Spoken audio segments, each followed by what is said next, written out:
Hello everyone, Lloyd today here, and we're returning back with Professor Layton. And we're going to Disneyland! And by Disneyland, we're going to some very run-down looking amusement park. And I hope you all have a nice day today, and you had a good evening today, or whatever time period it is that you're listening to this. So we're going to pick up where we left off. At the said park. Our story so far. Ooh, I gotta turn the volume up a little. There we go. Luke and Layton meet a mysterious young girl at the dead end on the north side of the village. She starts to tell them something, but a sinister figure lurking in the shadows scares her off. Afterward, a puzzled Layton and Luke find a ticket to the town amusement park and head there. Alright, investigate the park. Let's go! Just dive right in! This park is really kind of sad, isn't it? It's all rusty and abandoned. It's just as Sylvain said. It seems that no one set foot in this park for a dreadfully long time. Now, on to business. Let's give the grounds around the Ferris wheel a once-over. I expect we'll find something of interest there. Why specifically the Ferris wheel, though? Well, time to click. For coins and possible puzzles. Like that. Oh my. What is it, Professor? Oh, maybe it's not a puzzle. Look at this poster.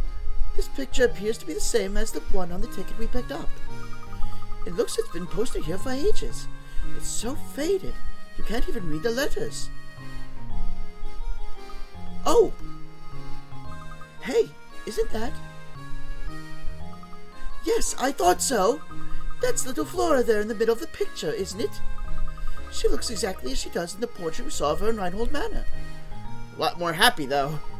It would seem that Baron Reinhold built this amusement park for the sole enjoyment of his daughter. Strange. I wonder why it wasn't more popular with the village folk once it was open to the public. Well, I don't suppose speculation will help us very much. Let's keep moving. Right you are, Professor. Okay. Anything else? Yeah, another coin.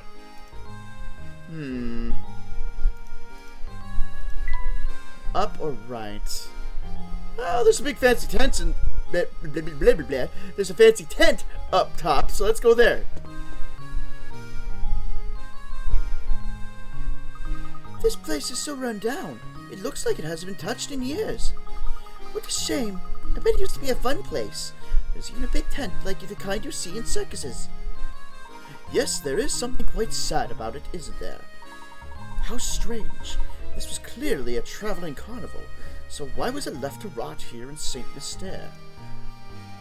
I bet the Ferris wheel's a mess too. I suppose I won't get to use that ride ticket we picked up. Well, we have better things to do than ride that thing, don't we? Somewhere in this park hides a clue to finding the golden apple. I'm sure of it. We can have some kind of fun here, except everything's so freaking run down it would probably kill you. It appears that no one is working the shop. I did find a coin, though, in a cup. Nice.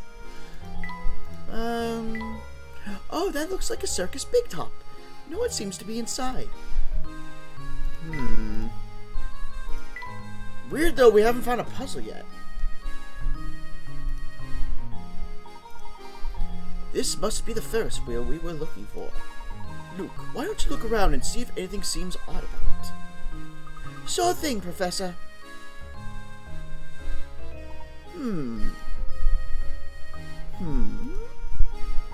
Did you find anything out of the ordinary, Luke? No, not a thing. Maybe there's no secret hidden in this Ferris wheel after all. That remains to be seen. Let's look around a bit more, shall we?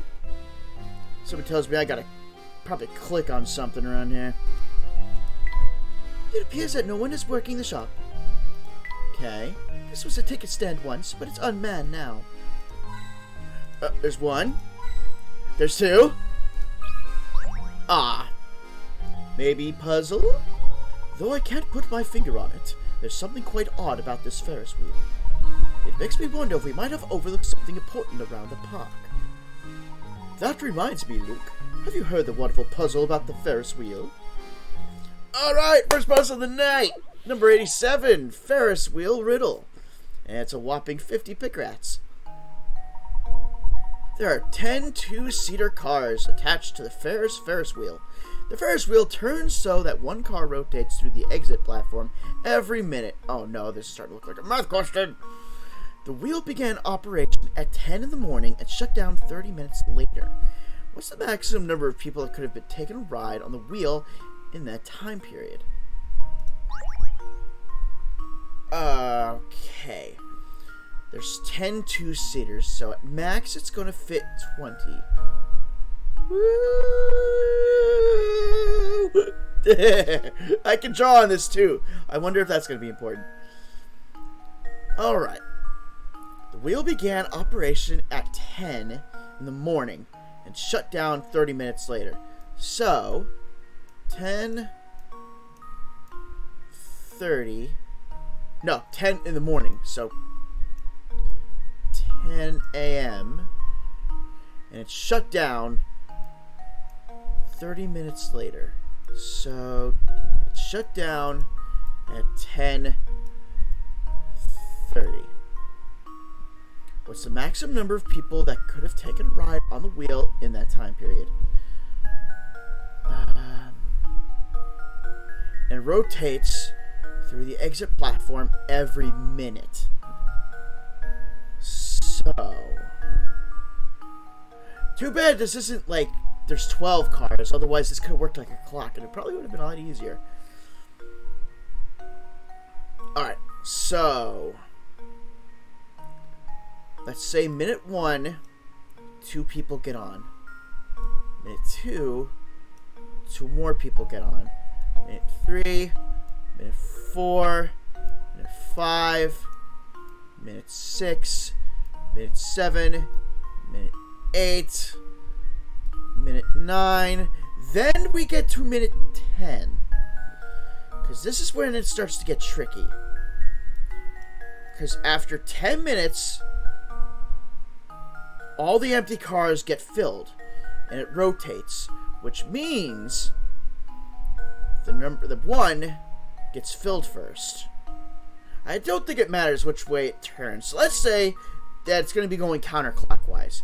So when it goes around and comes to the number 10 car, the next one's going to be the number 1 car. So 2 would get off, but then 2 would get on. There's that 1 car rotates through exit platform every minute. Alright, so minute 11, 2 people get off and 2 get on. Okay.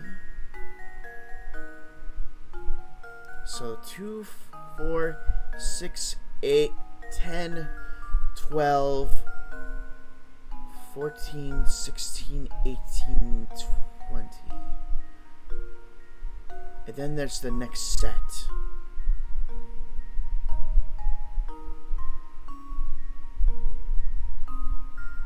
Which would be the double set of numbers, because no matter what, they're not going to be adding people. Besides the 2 new passengers, because the other 2 have to get off. And then 30 minutes happen, and that should be another 20 people, which should be 60, but I feel like I'm doing this incredibly wrong. The maximum number of people that could have taken a ride on the wheel in that time period.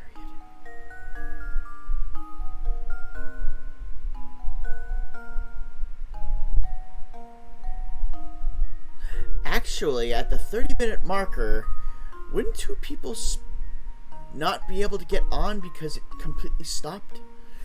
So it would actually be 58? Because right at that 30 point would be 10. And the 2 people would get off, but 2 people would not be able to get on.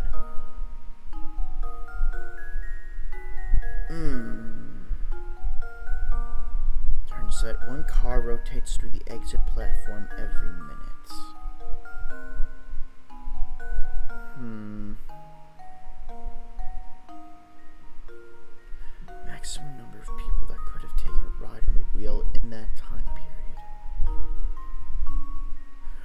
I'm gonna gun it and say 58 people. Somebody tells me I'm gonna be wrong, though. Try it! Otherwise, I'm gonna need some hit coins. Well, here's my guess. Yeah! Oh, I was sure I had A car it. comes once a minute for 30 minutes. 2 people can ride in each car. It surely sounds simple, but it's awfully easy to overlook some important facts surrounding this problem. Okay, so I didn't examine this good enough? What did I overlook? Turn so that one car rotates to the exit platform every minute.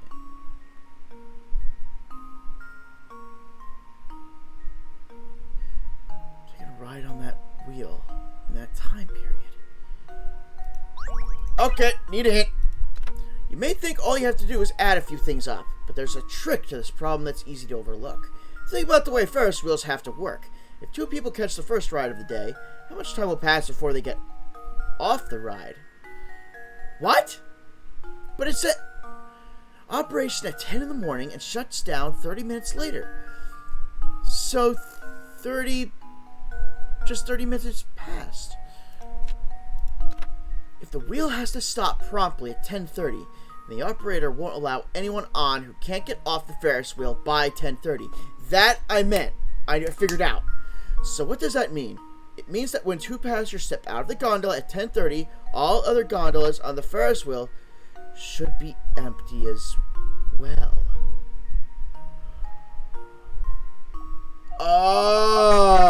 Oh, okay. That's true. Otherwise, you're gonna have people stuck in cars. I didn't think of that. So, they would have to start not getting people on board at a certain point. So, one rotation would have a full amount of 2 people, which would be 10 minutes equaling 20 people. This would also mean you would need 10 minutes to get the people off. So another 10 minutes would become 40 people. They know they're closing in 30 minutes, so instead of getting new people on, they would be mainly getting people off. So the last 10 minutes would actually subtract 20 here.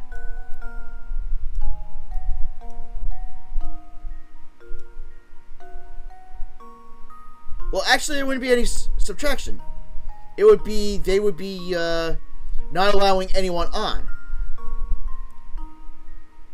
So the max would be at 40. Because at the first point would be the first 20 people.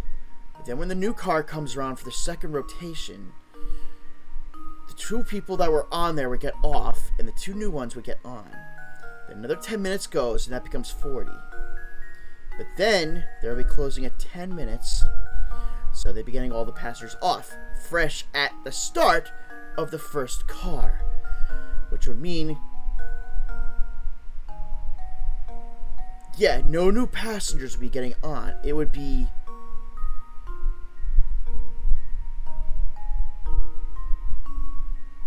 yeah, it would be getting rid of the 20 that were on here, so that would be 40 max.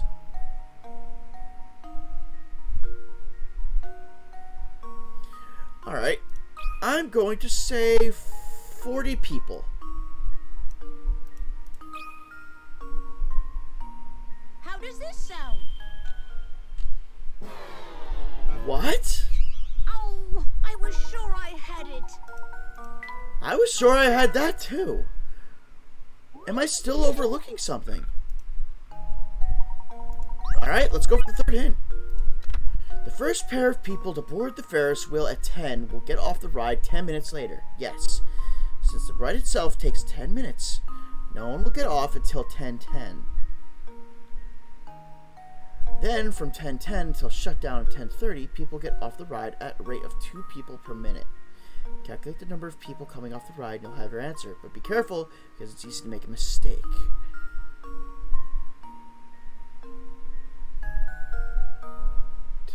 Okay, wait. The first pair of people to... Yes! Which is correct. And since the ride itself takes 10 minutes, no one will get off until 10:10. Then from 10:10 until shutdown, at 10:30, people get off the ride at a rate of 2 per minute. You're coming off the ride and you'll have your answer. What's the maximum number of people that could have taken a ride on the wheel in that time period? Okay, I hate to say it, and this is the first puzzle of the night, but this is kicking my butt. Leighton... Ferris wheel.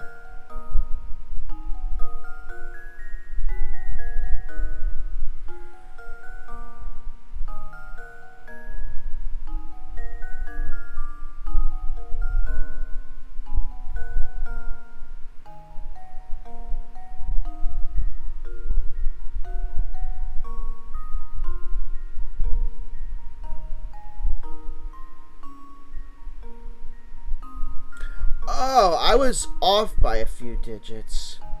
Alright, I'll have to read the answer. It's not 40.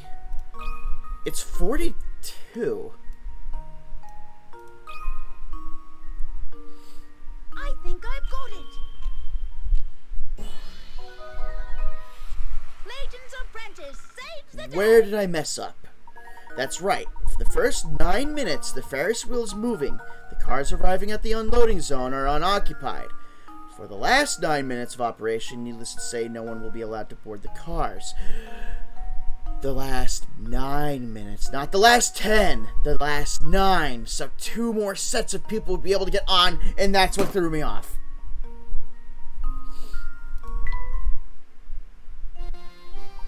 Excellent job, my boy.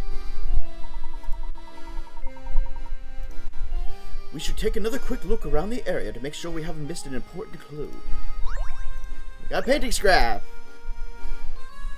Oh, great. We still have places to explore here, though. Look, Professor, there's a strange little shed here. Interesting. It seems a shed routes water to the sewer pipes. I feel this warrants a closer look. It is securely locked. It doesn't appear that the door will open. Let's move on and explore the rest of the park, Luke. See what else is here, though. Man, I found all those coins. I had to blow through 3 of them, and I still got crushed. Nice. Is there others somewhere? Maybe?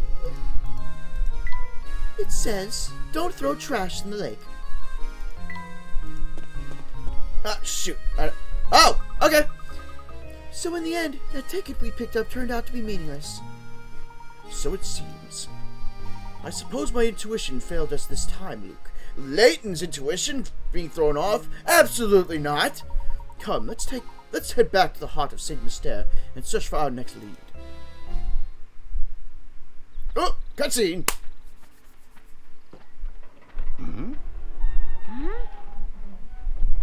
I like the look of that. What on earth? Professor! Get away, Luke! Run! Woo-wee.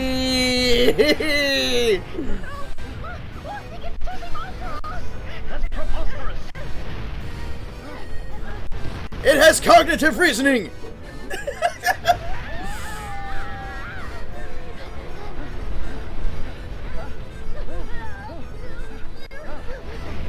Man, that thing is really gunning for him.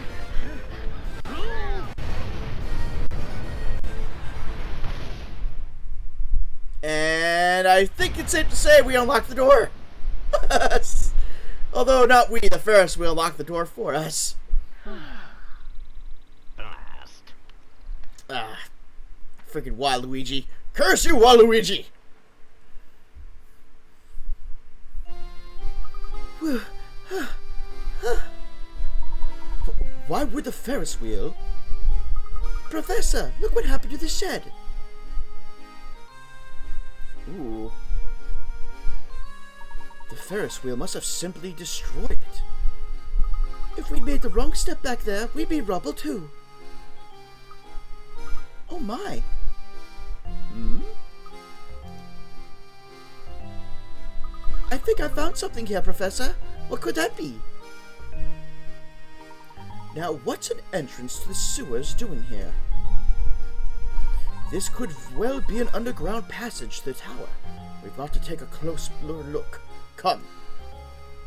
I'm right behind you, Professor. Going down the hole. I hope I don't trip. This place is pitch black. Brr. And it's cold, too. Watch your step, Luke. Look for anything suspicious or out of place.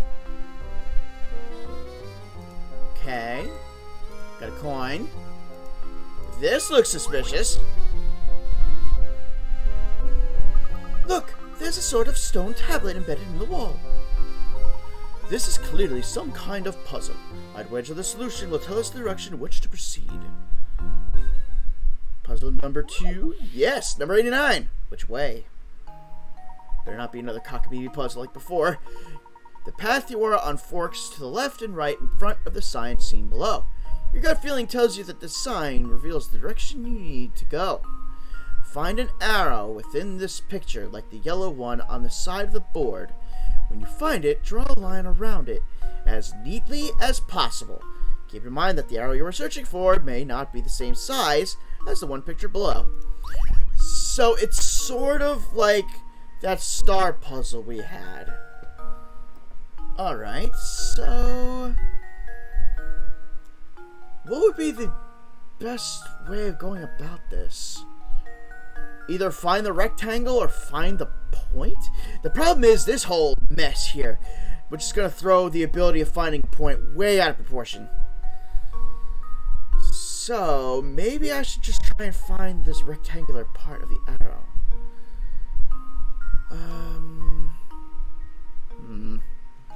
First, we get a quick swig of soda.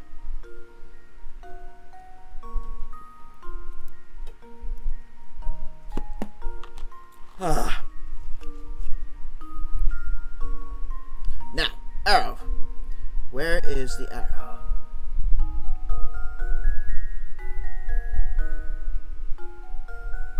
Also, it wouldn't be the same size, so it could be huge for all we know.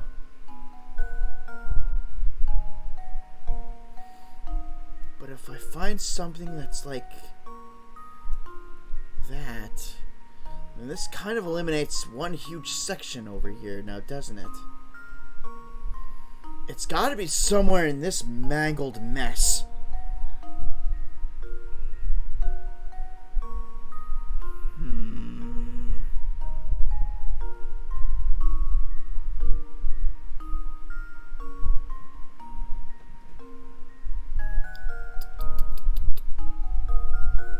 Not using coins on this one either. This is just a matter of having sharp eyes.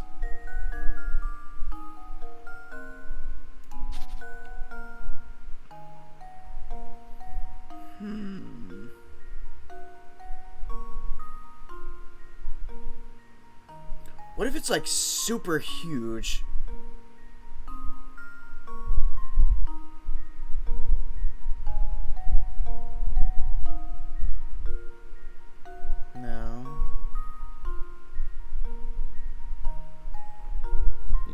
Head a bit for this. Or what if it's the opposite? What if it's like super duper tiny?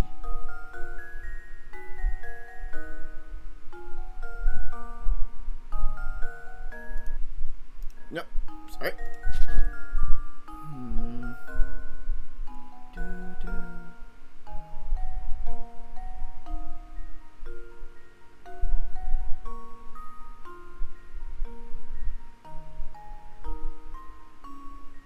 Wait a minute. What's this here?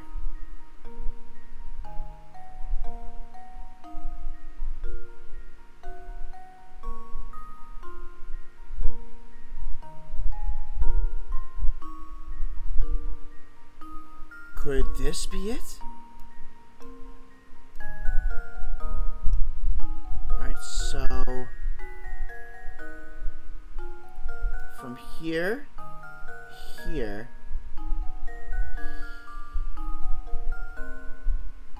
there, there, there, and there? Is that it? It looks like it.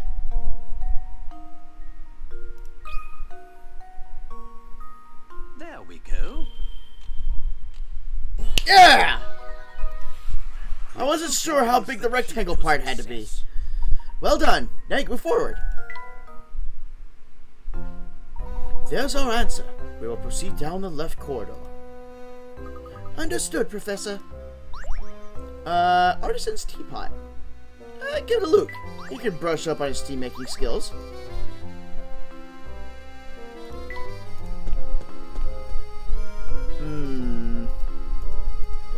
I smell another puzzle coming up.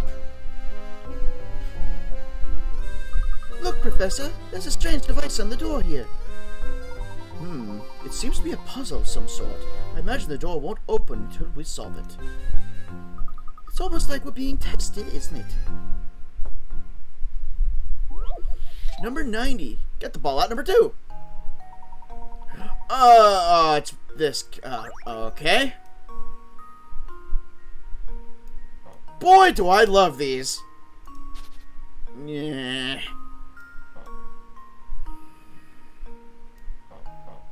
Alright, I could cover the hole. That's actually good to know.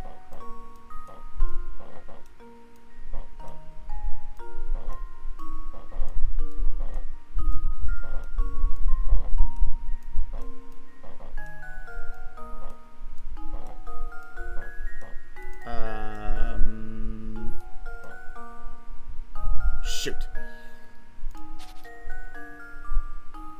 I think I was on the right track, though. Okay, there.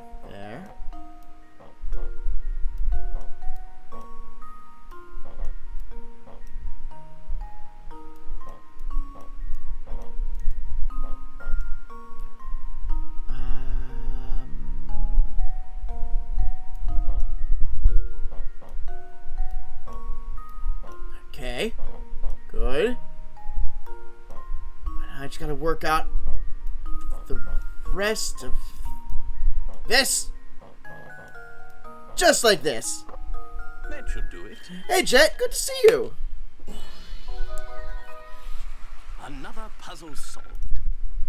Fantastic. Easier than it looks, isn't it? If you haven't done it yet, why not try to complete the puzzle in a minimum number of moves possible? How about no? How about no? That should do the trick.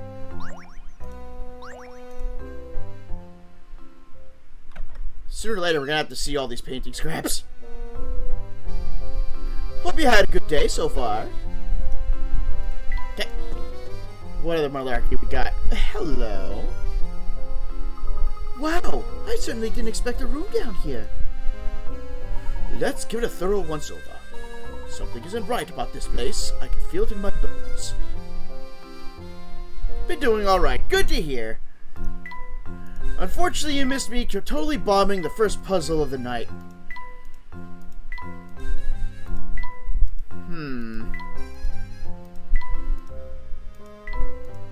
No. I'm clicking on everything and I'm just getting text. I'm not getting a puzzle. I did get a coin, though.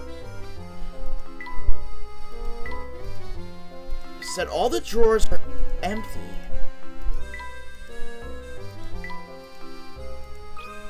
Oh, there we go. Where are they now? The Ferris wheel at the amusement park chased us down, and it broke a tool shed, and that tool shed had a secret tunnel, and we're in that tunnel right now. Something's hidden behind here. Alright, let's move the picture out of the way then.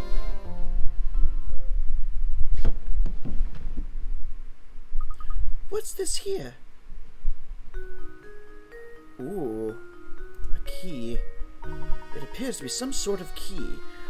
That looks like a key that would bother the living hell out of you if it's sitting in your pocket. But what does it unlock? We won't know until we investigate further. But the shape certainly looks familiar. Professor, could this be? It looks just like the tower. I knew there was something odd about that dead end. Perhaps this key will shed some light on things. Look, we need to head back to that large wall on the north side of St. Mystère. I have a hunch that it's more than a dead end. And that's it for Chapter 7! Nice! Oh yeah, also it looks like, Waluigi was the one that, blew up the Ferris wheel to go and have us get chased. And by Waluigi, I mean the guy with the freaky mustache.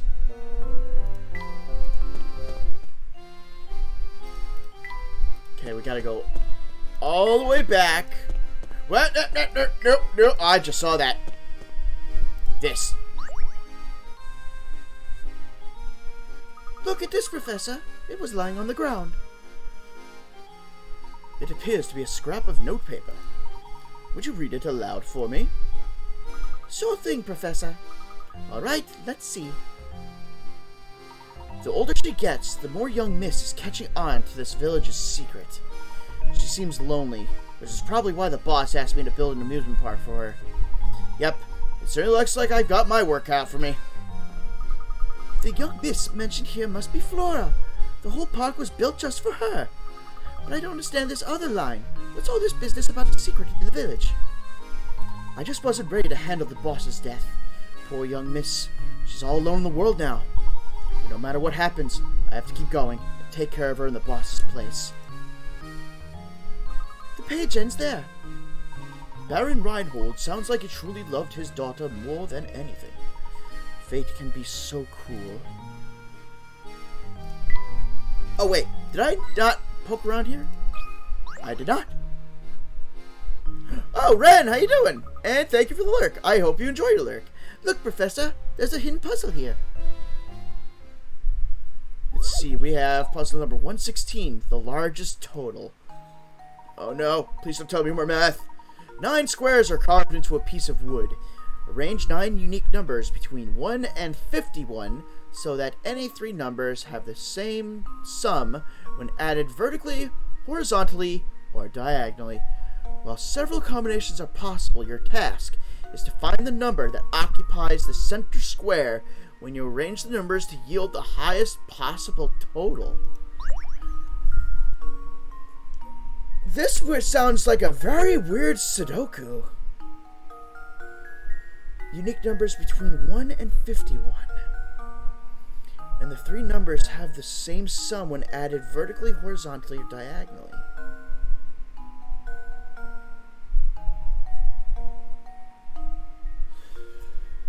So,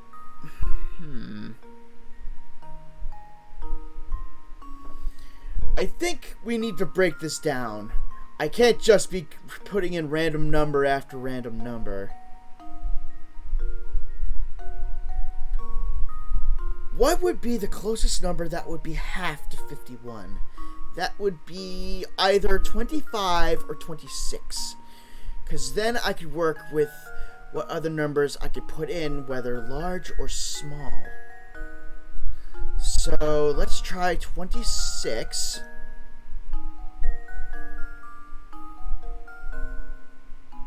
Now, let's see. I would still need 25. So 10 and 15 there. So 10. Alright, so here and here now. Do 14 and 11. Alright, 10 and 14 becomes 24. And this becomes 26. But that's not going to work due to the fact that you need a high number both here and here. And that's going to go way over.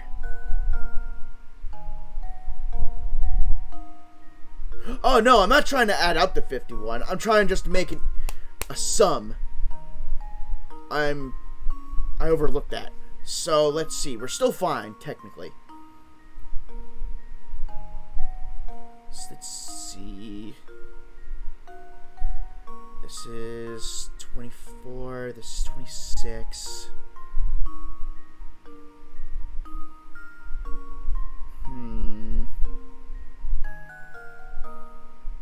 How big the number does it have to be, though?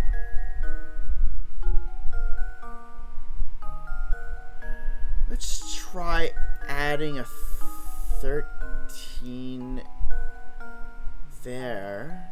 So that becomes 37. Let's see, 26, 27, 28, 29, 30, 31, 32, 33, 34, 35, 36, 37. No, that makes a lot of crap.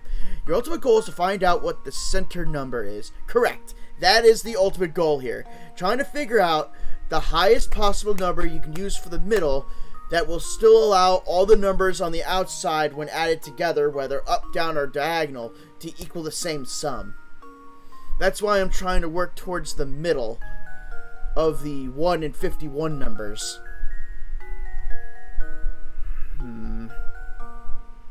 37. But that won't work. So let me see. 26.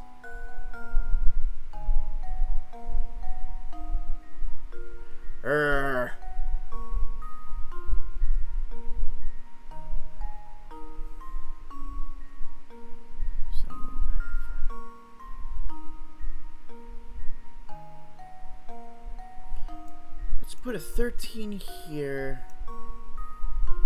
Put a lower number here. Let's try... Alright, 26, half of that is 13. Let's try half of that. Let's say 6. So 13, 26, and 6. That is 32, 42, 45. Now, what can I put here and here that can make 45? Let's try 14. No. Hold on. Let me get a hint. Maybe it'll tell me something that I'm just overlooking here. There are 51 numbers you can choose from, but since you're trying to get the largest total possible, you might want to try the bigger numbers first. Okay, so maybe 26 isn't where to go? Let's just try 51.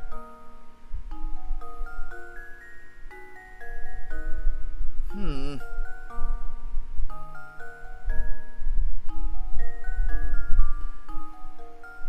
51 divided by 3 would be...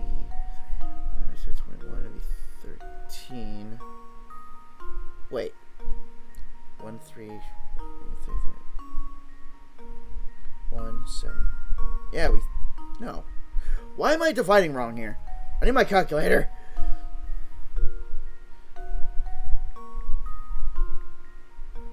That would be 17. Let's try 17 there. And 3 here.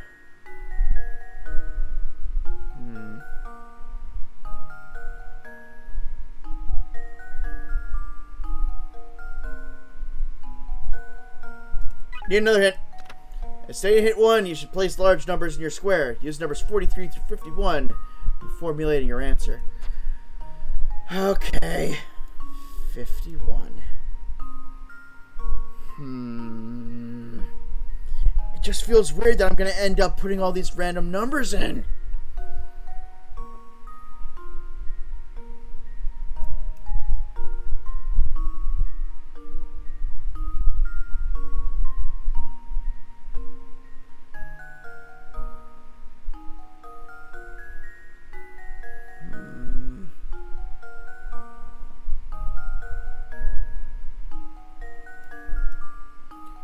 Two, 62, 69.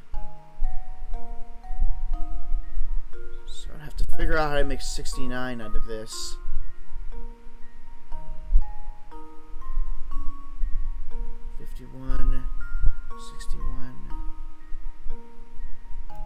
So let's try a 10 here.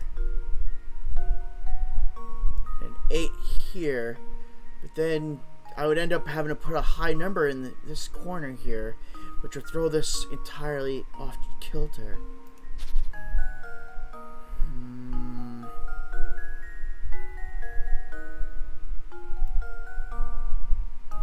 Maybe try 48.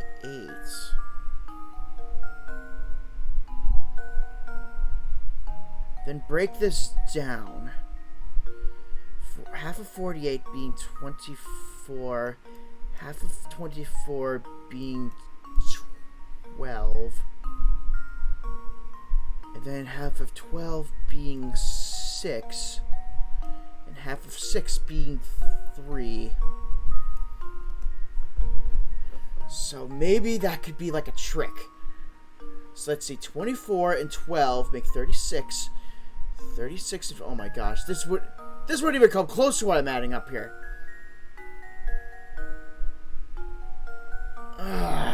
So I realized something about hit number 2. Hit number 2. Use numbers 43 through 51 when formulating your answer. Hey, go for it, Jet. Because I'm still running around chasing my own tail here. 43 through 51. Large numbers in your square. 43, 44, 45, 46, 47, 48, 50, 51.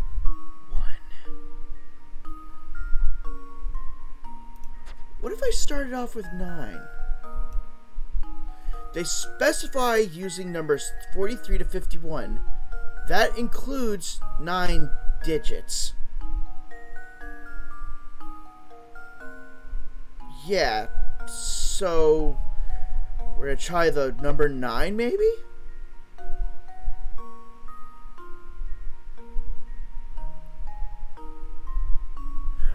Wait a minute. 1, 2, 3, 4, 5. And you have 9 squares to fill.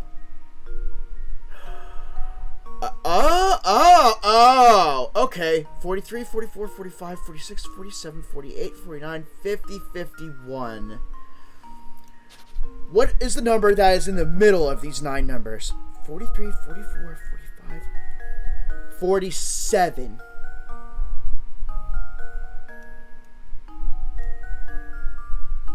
And it's going to be all high numbers here then. So 43. I wonder. Because I can always move stuff around. 44, 45, 46, 48, 49, 50, 51.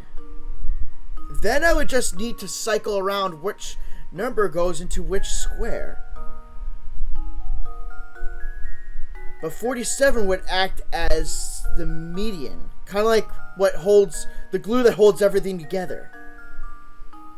Alright, so 43 plus 44 plus 45, 132. 46, 47, 48, 141. So let's move the 48 over to where the 43 is. Or actually where the 44 is. So let's move that there. And this here. 43 plus 48 plus 45 is 136. 46 plus 47 plus 44, 137. 49 plus 50.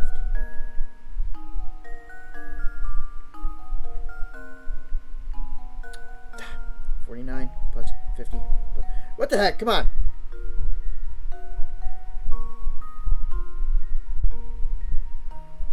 $150.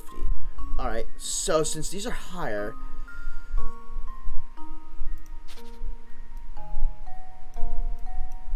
$51,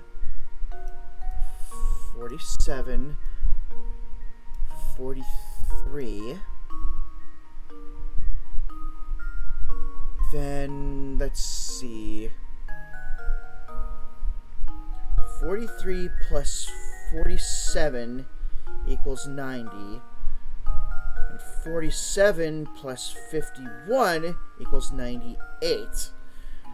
What would I need to do to get those two to equal up to the same sum?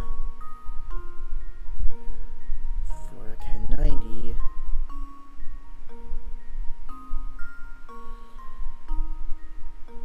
Let's try 46 here. So 43 plus 47 plus 46, 136. 51 plus 47, 136 minus 98. Wait, 136 minus.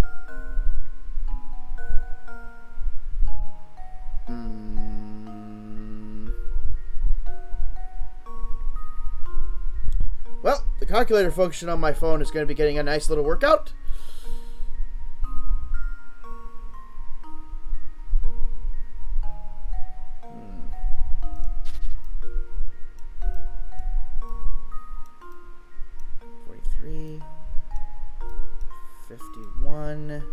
So what's 43 and 50? Oh, wait. These aren't connected to each other. I just realized that. Added vertically, horizontally. Okay. So it's only here, here, here, and here. I'm not worrying about, like, these connections. Still, I gotta watch with my addition here.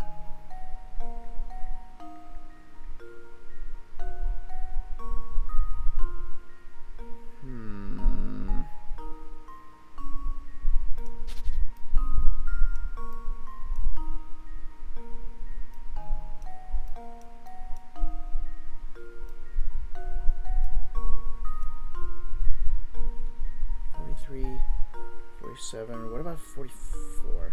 Comes 134.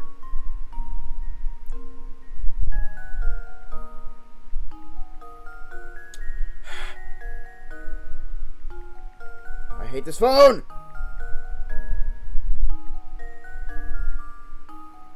Like, let's pretend we put a 44 here. Pretend that's a 4, not a 9! 134. So 51 plus 47.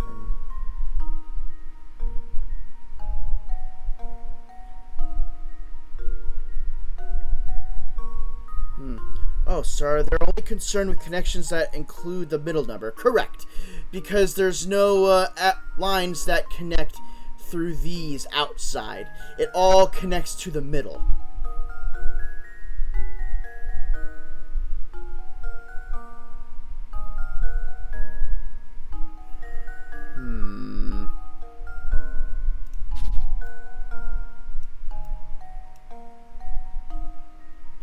Oh, in that case, it's easy. Maybe it's better than me having to keep inputting numbers?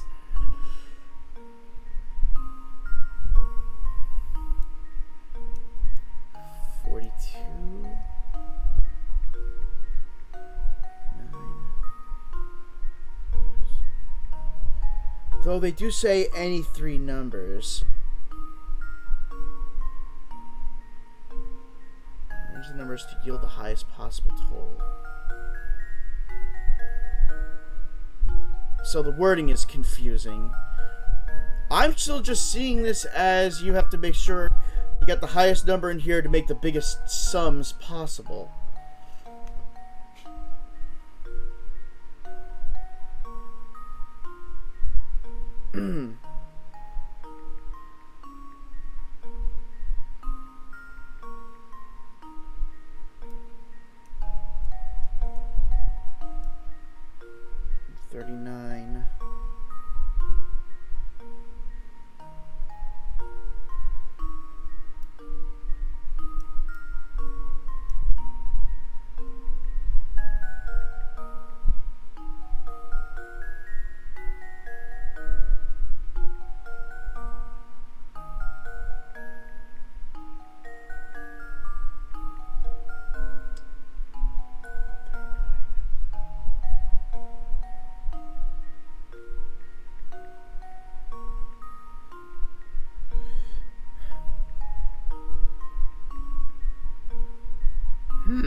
44 plus 47 plus 42.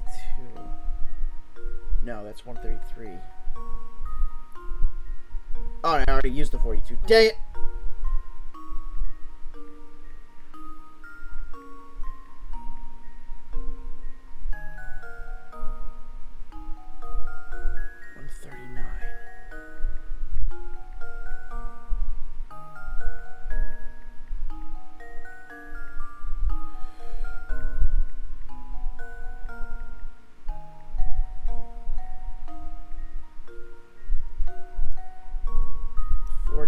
Here. Okay. So then 43 and 47, 90. I'm still trying to make 139.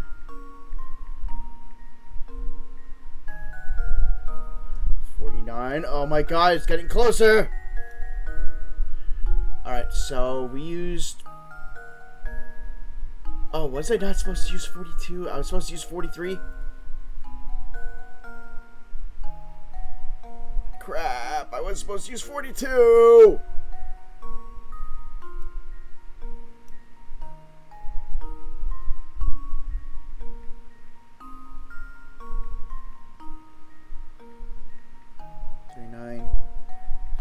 Plus 47 is 97. Crap!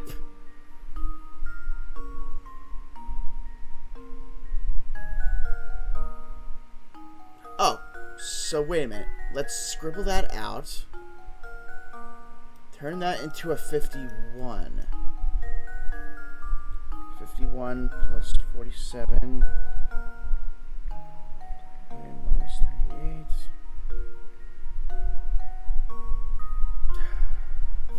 Frig.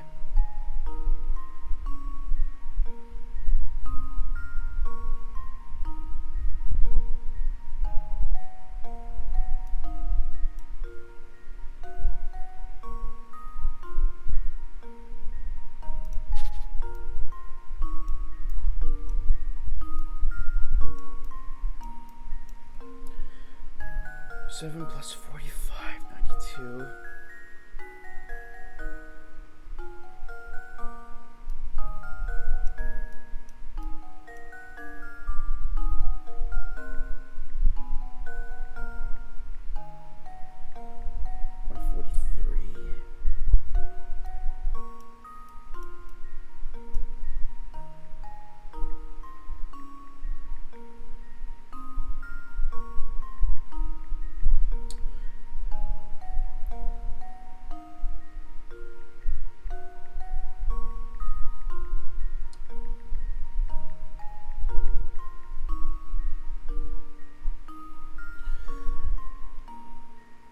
I'm still getting high numbers here, and I'm not supposed to be getting these high.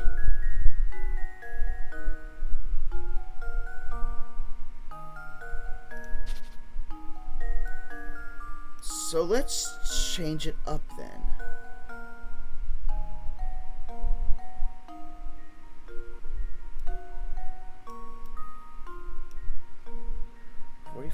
Plus 44, 89. Plus, let's go for a higher number. Let's try a 48 here, which gives me a total of 137. My brain is going to hurt so much after this stupid puzzle.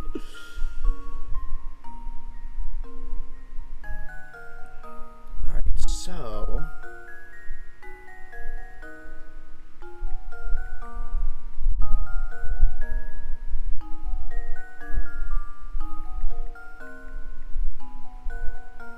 I can give you a hint if you like. Oh my gosh, Jet, I would welcome a hint with this.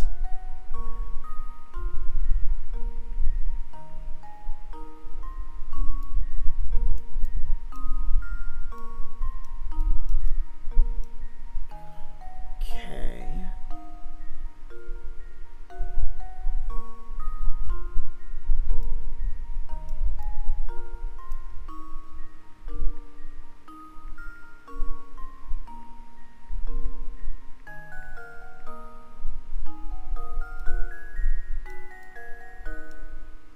49. Think of it like a logic puzzle rather than a math problem.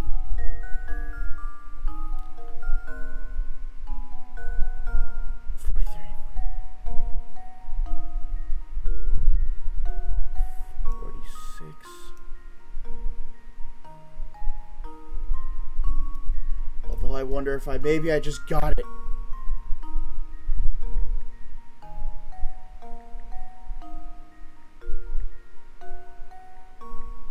No! Urgh.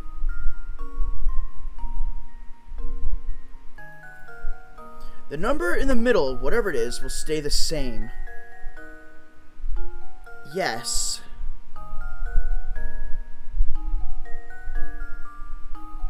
What if I exchange it with 51?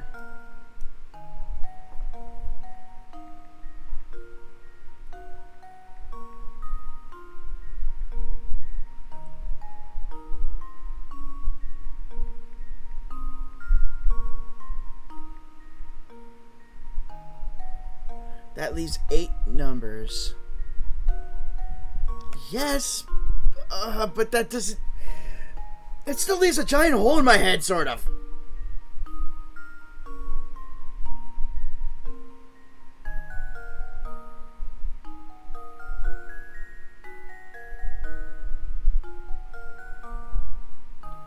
It still leaves 8 numbers, you say.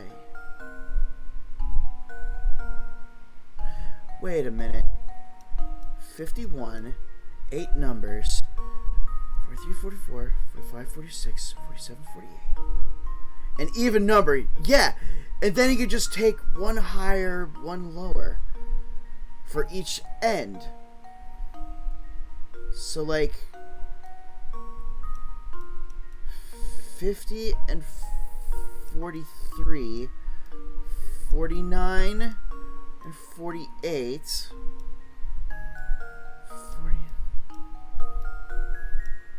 46, 45, and 44.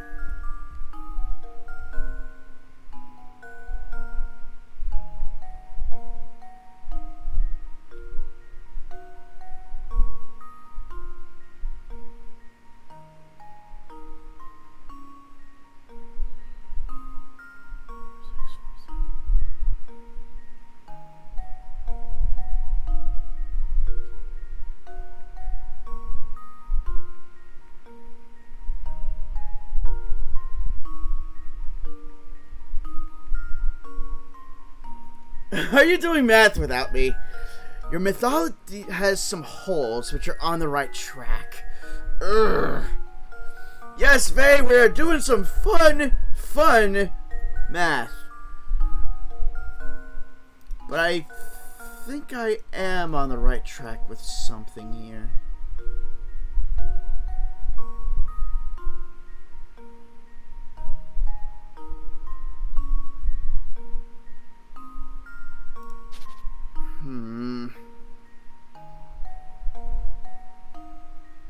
Which leaves 8 numbers.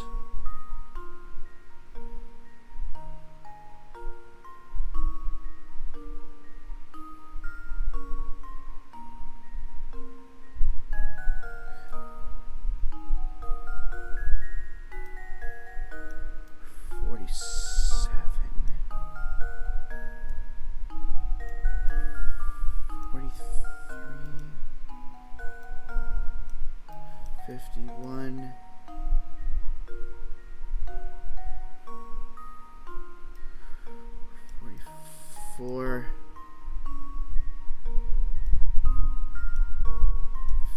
50, 45, 49, 46, 48. So let's see. 43, 47, 51. It's 141. 46 plus 47 plus 48. 141. 49 plus 47 plus 45, 141. 44 plus 47 plus 50 is 141. I think it's 47.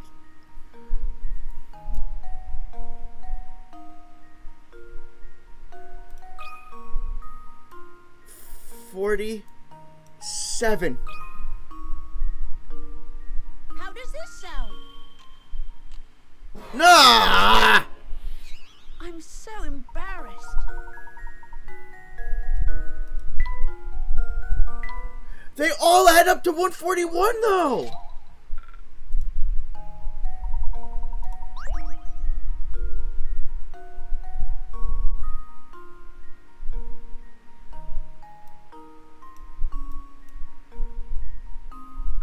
You know what else 8 is? 8, 9, that's what it is. 4 times 2.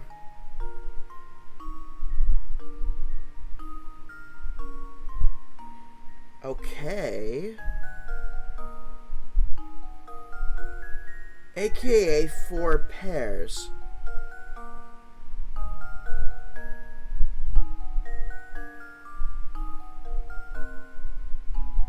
Which is what we're trying to solve. Is 4 pairs.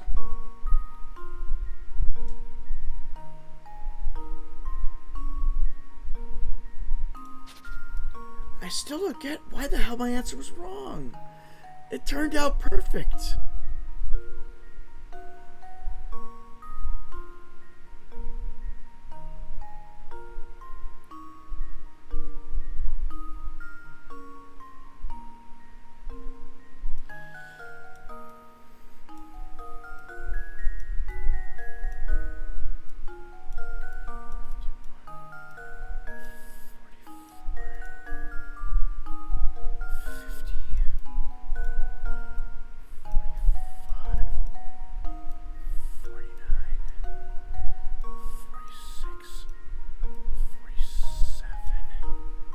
Another higher number that can go in the middle.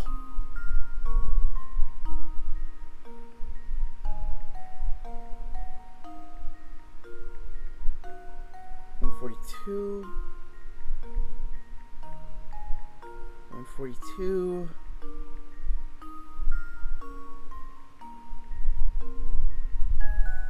$142.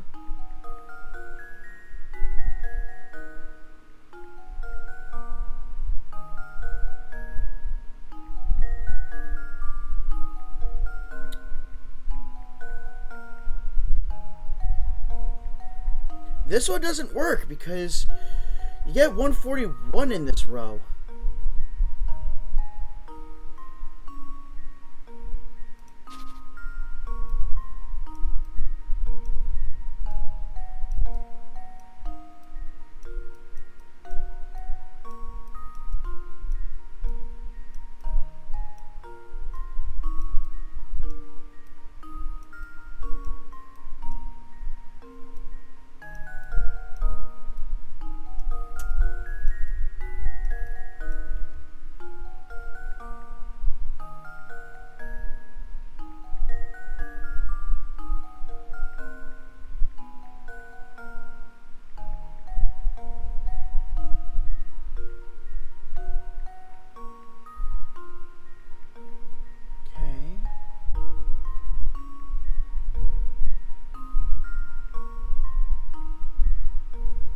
Same with this one. You get 142 when you go this way.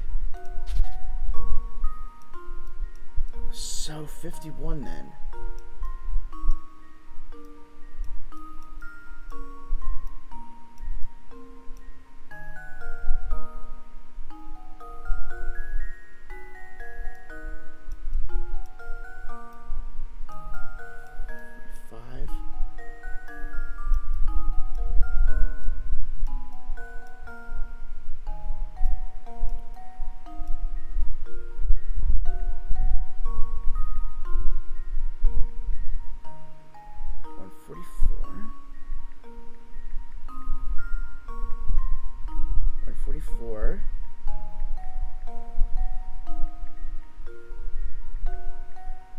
for? Oh my god, don't tell me it's this.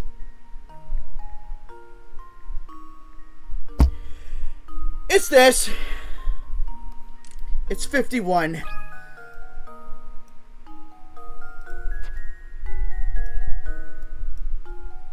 There. How does this sound? Layton's apprentice. I never want to deal with another puzzle like this again in a very long time. Great job! To get the largest total possible from any 3 vertical, horizontal, or diagonal numbers, you should place the largest number available in the middle square. I guess why the puzzle goes up to 51. And Jet says, yep. Once you decide on that as your middle number, all you need to do is test whether you complete the square. And I was testing, but I tested at 47, and if I went up another 4, it would have been 51, and I would have gotten it. So, I made a blunder on the first go-round, so, alright, I get it, Thank you for trying to explain it to me, Jet. Whew, I got it, but just barely. You got some good words there, Luke. Some very good words. Oh, I got a headache. A bad headache. Let's go investigate that dead end right away. Alright, Luke, but first let's make a quick stop by the inn. There's something I need to check out there. Why the inn, Professor? It seems that someone doesn't want us around, Luke. Someone is, in fact, after us. And the key to identifying this scoundrel is back at the inn. So you already have an idea about who's behind this? Haha, piqued your interest, I have I. Chapter 8, the shadowy intruder.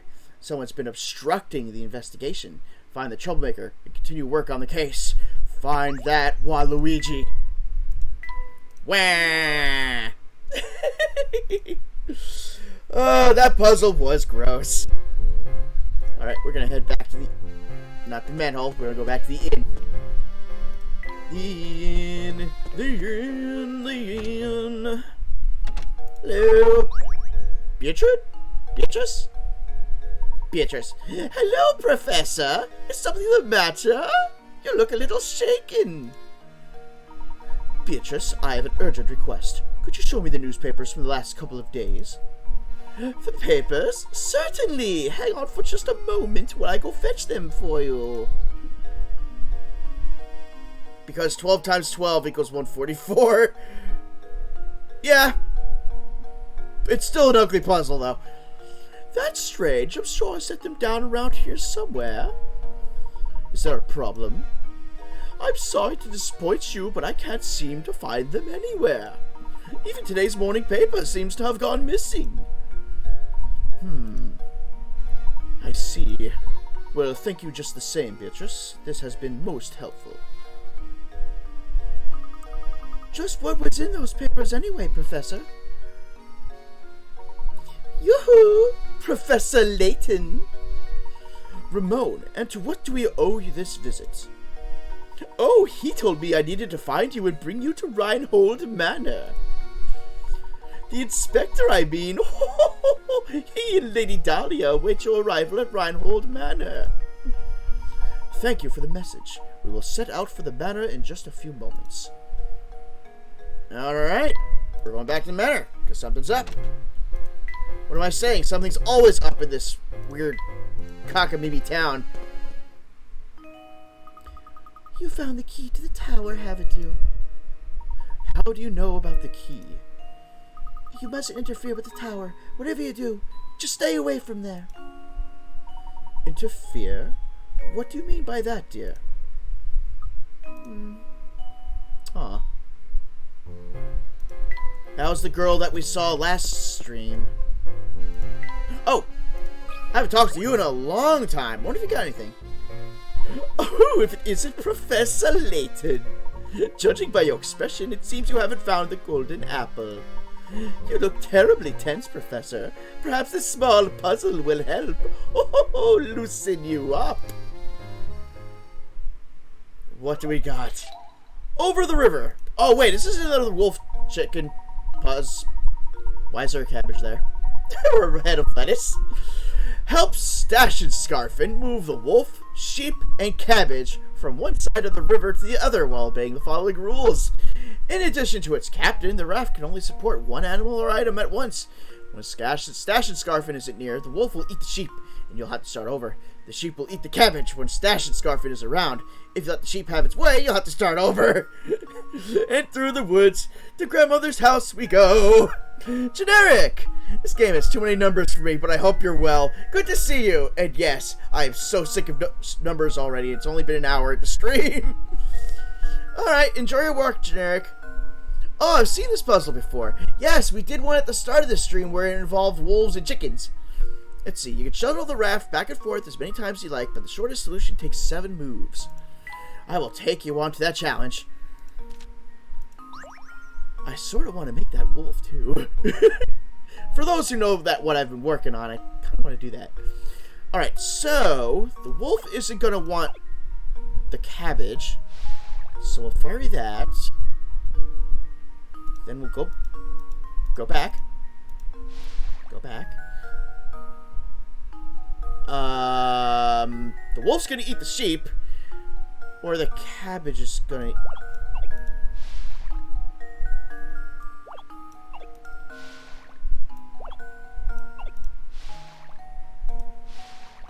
Never mind! Did it! Did it! I think I'm going. No, I mean, I saw this exact puzzle in a book of puzzles I had as a kid. Oh, wow. Maybe they pulled that puzzle from here. Or in here. They pulled the puzzle from way back when and put it into this game. That's what I was trying to spew forth from my mouth hole. Well done. The shortest solution for this problem requires 7 moves. How did you fare? Eh? Get it? Fair? Ha? Ha ha? Funny? Laugh? Please laugh. That was masterful, but I expected nothing less from the great Professor Layton. Got another painting scrap. And that was fun. That was a nice, fun little puzzle. Didn't want to pull my own hair out. Welcome back, Professor Layton. Please come in. Everyone is waiting. Thank you, Matthew. Is something troubling you, my good man? You seem ill at ease. Oh no, I'm fine, sir. Please make your way to the parlor. Alright, if you're certain that nothing is the matter, we'll head upstairs. Alright. Ah, Mr. Layton. Thank you for arriving so promptly. Come, have a seat. Why have you called us here, Inspector Chelmy? Like you, I'm not the kind of man who beats around the bush, so I'll just come out with it. I'm on to you, Layton. It's clear as day. You are responsible for Simon's death. Are you suggesting I murdered Simon? Nonsense. Nice one, Layton. I have to admire the way you keep cool under pressure. But of course, I would expect nothing less from a cold-blooded killer such as yourself. I don't suppose you've seen this before, eh? This vase was on display in the room in which Simon was found dead. All the forensic evidence I've gathered suggests that the killer struck Simon with this vase. Our killer was no professional. You see, he left his fingerprints all over the murder weapon. Fingerprints that match your own, Mr. Layton! Oh, that's the vase from the market, isn't it? You rotten murderer! Oh, damn. If this vase is evidence, why did you just break it like it was nothing? So go on and give me an alibi, Layton. Where were you when Simon was killed, eh? Come on, out with it! I was with Luke, investigating matters down in the village. Humph! Is that the best you can muster? It's clear that the brat is an accomplice to your crime. Admit it, Layton. You two wanted to keep the golden apple so badly that you conspired to murder Simon. You can't fool me, Layton. So cough it up and start talking. While I'm at it, I'll take the key to the tower you picked up to... How do you know about that? It seems that you're intent on pinning this crime on me, Inspector. But if you are a true enforcer of the law, you'll acknowledge that I'm not the one reasonable suspect. Any member of this household could have committed the crime. In fact, you can't even rule out the possibility that everyone here had a hand in the murder. Furthermore, are we even sure that a murder took place here? What kind of nonsense are you spouting now? Do you really think anyone here is fooled by your crackpot theories? Inspector Chelmy, I'm beginning to think the only person here with something to hide is you. That's absurd. This has nothing in the slightest to do with me. Oh, we got Inspector, cutscene. has quite a bit to do with you. Meaning?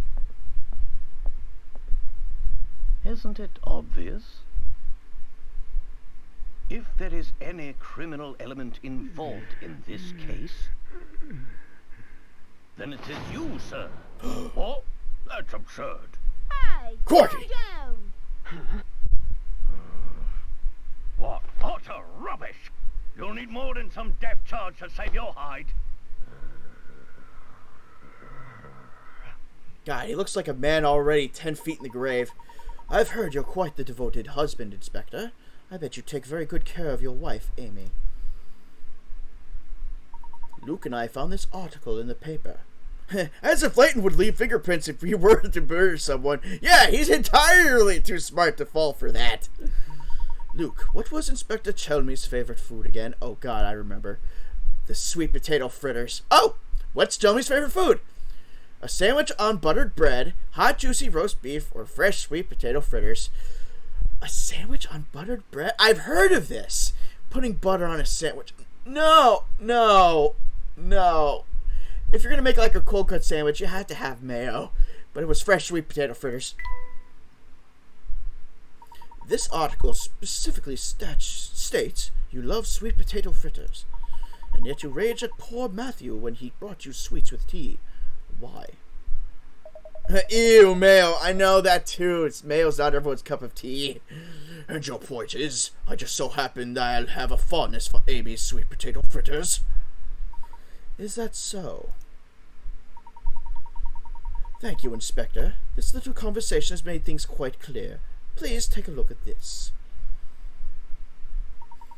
No mayo in my tea. No mayo in my tea, please. Gosh. No. And you didn't like mayo as a kid yet. For some reason, when I was a kid, there was a certain kind of mayo that I didn't like. And I think I steer clear of it now. It always had a weird taste to it, and my grandparents would have it. And they get mad if I couldn't eat it. Now I cook with it sometimes due to HelloFresh. What's HelloFresh? Excuse me, I'm going to go Google what HelloFresh is.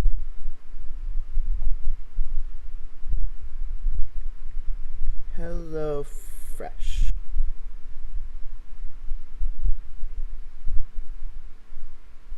Oh, it's a food delivery system. Neat. I think my sister did like Blue Bonnet or something. I believe you just called them Amy's sweet potato fritters, yes? I'd like everyone to look at this article. As you can all see, the article clearly states that Inspector Chelmy's wife is Emily, not Amy. Do you mean to tell me you've forgotten your own wife's name? Do you see how I just fondled you right in your lower regions as I'm grilling you? They provide ingredients, you do the cooking. Yep, Blue Bonnet did the same thing, except Blue Bonnet is incredibly expensive. And you don't get much food out of it. Out with it then. Who are you? And why have you been impersonating Inspector Chelmy? And why have you been running this investigation? But your sudden memory loss regarding your wife's name isn't the only suspicious thing about you. Try to recall the time around Simon's death. You said you received a report that prompted you to come to St. Mystere, but you forgot one thing. After Luke and I came to town, the drawbridge that is St. Mystere's sole entrance had its crank stolen. They effectively sealed the village. From that point on, no one could enter or leave the village. And do you recall just when this seclusion began? This was when you were looking for Claudia. Correct. The only route out of the village had been closed well before Simon's death was discovered. Humph! After that event, there was no way that anyone outside the village could enter. Man, you could drop a pin and it would shatter the silence in this room. By the same token, there was no way to take things out of the village, particularly something as large as a corpse. So tell me, Inspector Chelmy, when did you actually first set foot in St. Mystère? And furthermore, what did you do with Simon's remains? While we're on the subject, I have one more nagging question that I haven't been able to figure out. The key. How is it that you knew about the key to the tower we discovered? When we happened upon that key, there wasn't a soul in the area, save for Luke and myself. Furthermore, I have spoken of what we found there to no one. There's no conceivable way you could have known about this key. Unless, of course, you were spying on us from the shadows when we picked it up. Now, let me see if I've got this all right. You posed as the inspector and used Simon's death as an excuse to enter Reinhold Manor. Since then, you've been waiting for the ideal time to strike and steal the golden apple from us. How am I doing so far?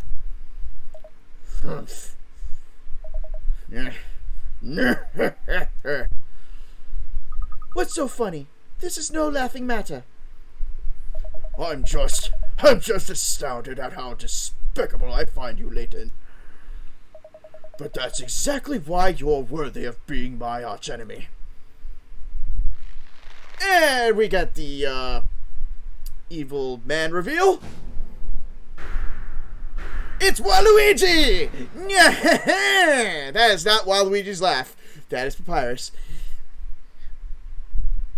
Why did I just blank on what Waluigi's laugh is? Waluigi! They're just gonna go with that. I've always despised you, Leighton. Don Paolo. I thought I'd be able to crush you once and for all here in St. Mystère. Wah! That's it! Thank you, Faye! Wah! But that will have to wait, since you saw through my disguise. You haven't caught on yet, but St. Mystère hides a secret of epic proportions. Hey, I got his laugh right, though. When I imagine a dimwit like you trying to unravel the mystery, I just have to smile. My business here for the day has come to an end, so I'll be off now. But listen closely, Leighton. Never forget how close you came to being bested. One day, I, the great Don Paolo, will rain my vengeance down upon you. And on that fearful day, you will beg for an umbrella and a raincoat, perhaps even some galoshes.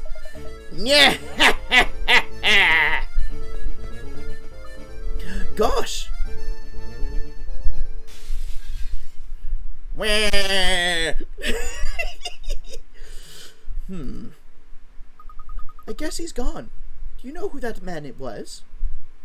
Don Paolo is his name. I've heard stories of him. His grasp of the hard sciences was rumored to be unrivaled. The problem, as you might guess, was his personality. Though he was a genius, the man was evil. The science board banished him from working officially in his field ever again. Sneaking into St. Mystère to steal the Reinhold fortune sounds like the kind of scheme he would hatch.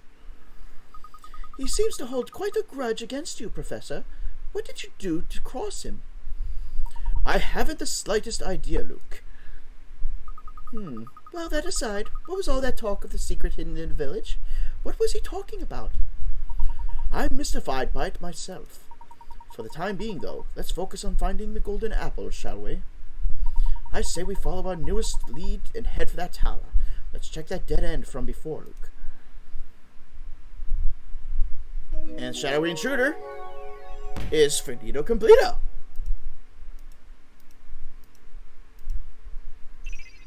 Nice! How did... I know I got this before.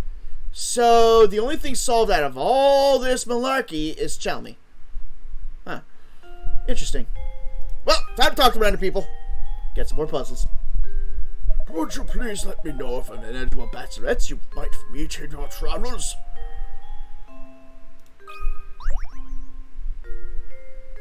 I think I'm not gonna get any more. I'm simply shocked. Shocked at this turn of events. Who could have guessed that we had an imposter in our midst? He had me completely fooled. But you saw right through him, Professor. I must say I'm quite impressed with your cunning. I ask you now to put that brilliant mind of yours to work again and set out in search of the golden apple. It would be my pleasure, madam. By the way, are you feeling all right? You look a bit pale. I woke this morning with memories of a peculiar dream I must have had last night. In it, my husband and I had just had a brand new baby girl, and oh, how everyone fawned over her. The next moment, suddenly I was in a park walking hand in hand with my young daughter. With your daughter, you say? Now, why would I have a silly dream like that? These past few days have really been quite draining. Professor Layton, I don't feel particularly well at the moment. I think I will go lie down for a bit. What's wrong with Lady Dahlia? She says she had a dream of walking the park with her young daughter. There's something quite curious about that dream. Yeah, 'cause she hollered up and down that she does not have a daughter, even though she's in a picture, which is apparently supposed to be violent. Do you have any more puzzles, Ramon? Lady Dahlia's requests are always such a handful to take on, aren't they? Woohoo! No, we don't have any more ferrying puzzles. Damn. Well, let's head for that tower, because it looks like we aren't getting anything new. I just realized something funny. Please, share. A dahlia is a type of flower. Yes, it is. And we're not getting any puzzle from them. Alright, I'm just going to head for the tower then.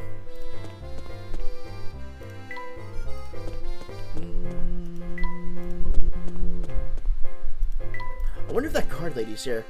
And flora is a word meaning plant life. Yes, it is. Huh. Yeah. So yeah, mother, daughter, flower, growing. Yeah, it makes sense.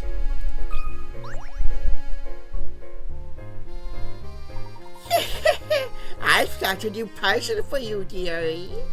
I bet you're just dying to see it, aren't you? I'm sorry, madam, but right now we're in a terrible rush. Yes, Jim. You can't fool this old gal. I've seen you strolling around solving other people's puzzles.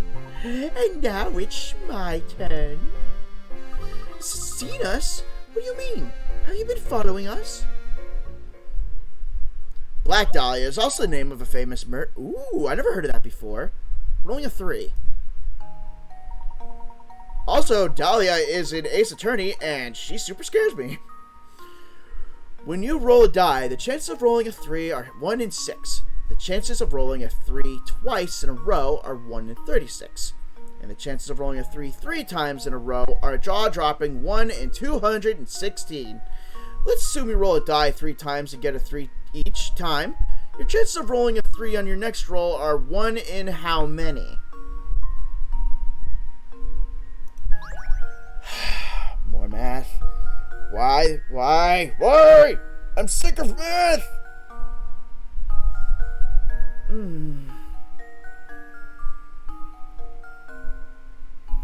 Alright, so 6 times 6 is 36. 36 times 6 is 216, I think. Let me check my math. It's 216. Okay.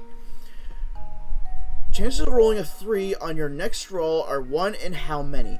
That would mean 216 times 6 again. 1,296. Because, yeah, it's saying you roll a die 3 times and get a 3 each time. Chance of rolling a 3 on your next roll, which will make it 4 times, just means you would have to add the 6, not add, but multiply the 6 again. So for the first one, it's just 6. For second, 6 times 6 is 36. For the third time in a row, the 36 times 6 is 216. For the fourth time, it's 216 times 6, 1,296.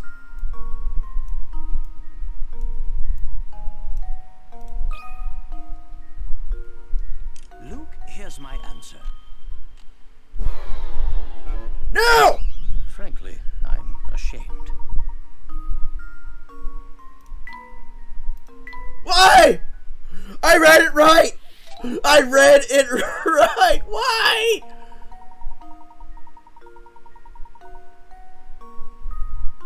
This puzzle doesn't require math. The chances of rolling a 3 twice in a row are 1 in 36. And the chances of rolling a 3 3 times in a row are jaw-dropping 1 in 216. Let's assume you roll a die 3 times and get a 3 each time. Your chances of rolling a 3 on your next... Oh! Duh! It's only asking for your fourth roll. It would still be 1 out of 6. So it should still be 6 then.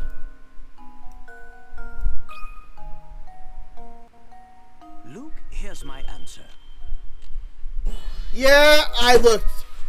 Another I looked puzzle before I leaped. Again. Damn it. I should have paid attention more to the question. Terrific. It doesn't matter how many times you roll the same number. If you're only asking about the probability of rolling a 3 in one turn, the chances will always be 1 in 6. Yeah, would be the chance of rolling 4 3s in a row. I immediately took the next roll as it being the fourth. I should have read it as, what is the likelihood you're going to get a 3 out of that one rolling moment? You're going to the tower, are you, dearie? How about I show you the way? Oh, I was under the impression that the village of St. Mystere hated going near the tower. Oh, yes. I don't want to go anywhere near that place myself.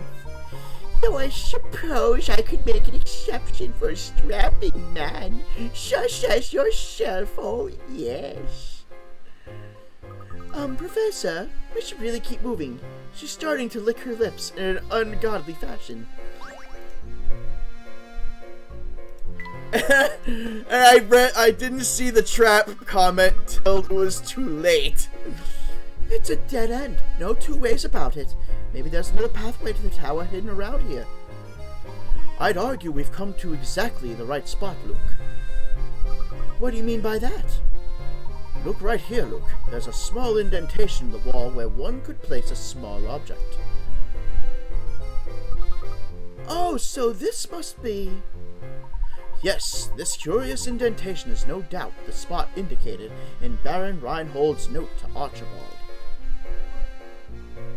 I'm willing to wager that if we put this in there and give it a turn... It doesn't fit! Game over. Can you imagine? It's like, Professor, it doesn't fit. What, Luke? Wow. Just as I suspected. Alright, Luke. In we go. Let's go in this cockamamie tower. The tower's secret. Hey, we solved another one. We solved the key.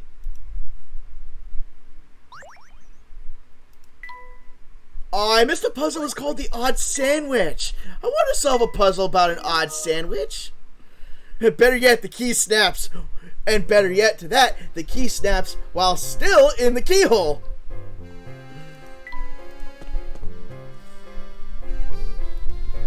And then you hear just Leighton cursing in the background.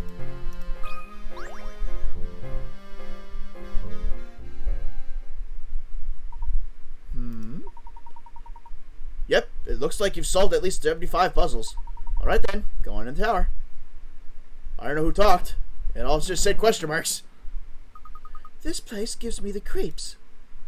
Plus, Plus, it's all murky in here, and I can't see a thing. Oh my. Trapdoor! Ah! Oh, bollocks. That would be the worst word that would come out of Layton's mouth.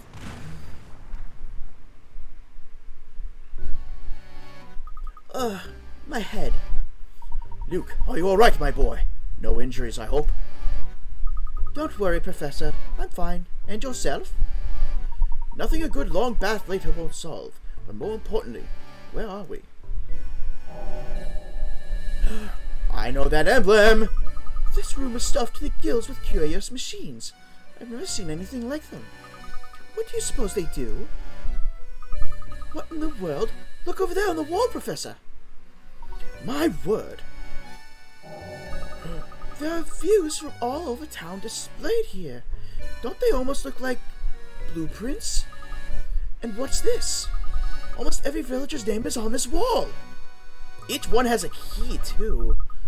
Professor, what if somebody is using this place to keep an eye on what's going on in St. Mystere? I don't remember running into you. Look, there are stairs over there. Let's get out of here. This place gives me goosebumps. Yes, you're quite right, Luke. Let's head out. Hello, I see a book. Oh, what's this notebook? Did you find something interesting? Schematics and a book. I think so. This notebook looks like someone's been using it as a diary. Just a little longer now. Soon this village will complete the task it was designed for. I've waited so long for this day, but as it comes closer, I feel a little lonely. I hope that at the very least, the young mistress finally finds happiness at the end of all this. This poor journal looks like it's been through a lot. All the pages are terribly frayed. I bet all the scraps of paper we found in the village came from here. Anything else? Oh, come on. There's so much crap in here. Not one coin. Not one single pity coin getting tossed my way. Let's go upstairs. Whoa! What's this? You. Bruno. You two again. What are you doing here? What are you up to? Just a moment, sir. What are you talking about? No pity, just puzzle. I knew it. You came here to steal my secrets, didn't you? Didn't you? Don't play dumb with me. I see right through you. Don't think I haven't been watching.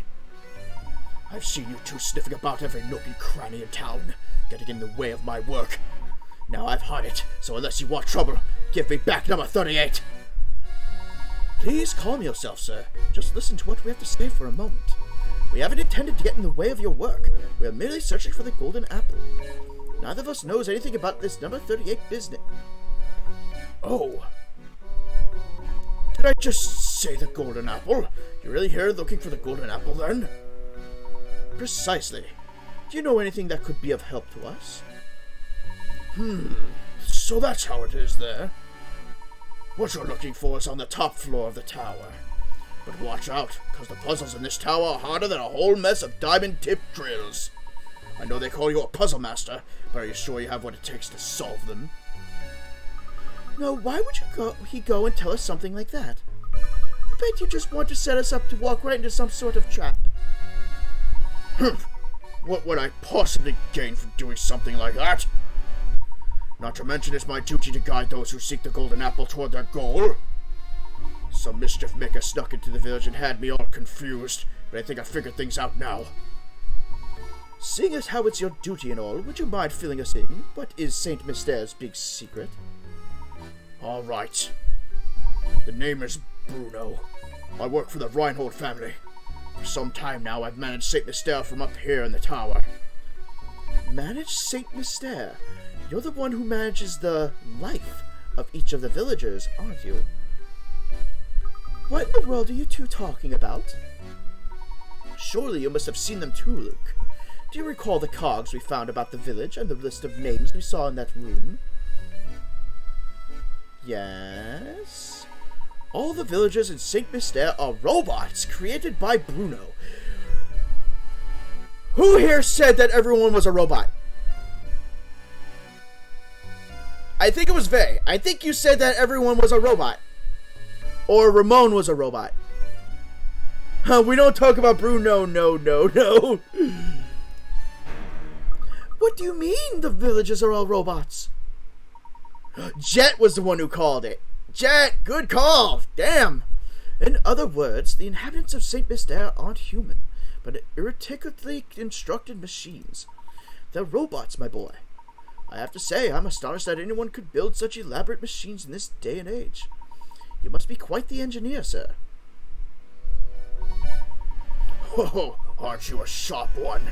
I never imagined you'd figure out so much of the mystery by yourself. What do you mean, sir? St. Mystère isn't a real town, Luke. It was constructed by Bruno and the late Baron. How am I doing so far, Bruno? You're right on the money. Master believed that one day an heir worthy of his fortune would come forth. He had me build this city and all the who dwell within it to prepare for that day. Then he hid his greatest treasure, the golden apple, away in the top floor of this tower. It was ordered to protect it with my life. Until the person arrives who can solve the puzzle of the golden apple, I will continue to protect it. Remarkable! I'm impressed at how far Baron Reinhold went to protect his treasure. It's not just any treasure, mind you. The golden apple is the Baron's most precious treasure. But why go through all this just to hide treasure? Why build an entire village to protect it? Oh, whoops! Seems I've been a little loose-lipped there. I've already said more than I should have. The answers you're looking for are waiting for you at the top of the tower. Go on then. Show me if you're the one who can solve the puzzle of the golden apple. Alright, we got things answered. Tiny cogs? Abductions? Not bad. Alright. What do we got here? Professor, look! The stairs are barred off. Aha! This must be one of the puzzles Bruno warned us about. It does look quite difficult. This is perfect timing, my boy.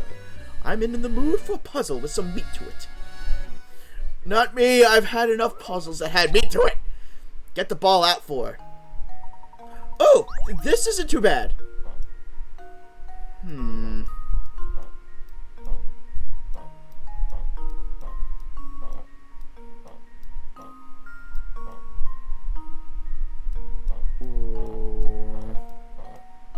Restart!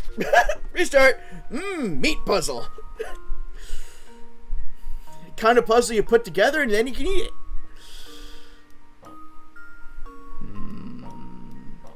Alright, cover that. Get that out of the way. Okay, good. But then I'm blocked in! Okay, how about a chocolate puzzle instead? No, last stream had enough chocolate. I don't want chocolate. I don't even eat much chocolate. I'll take a pretzel puzzle, if anything. Okay, this looks good. Okay, maybe it wasn't as good as I thought. Dang malarkey, some gun. Alright, push that one there. Okay, good.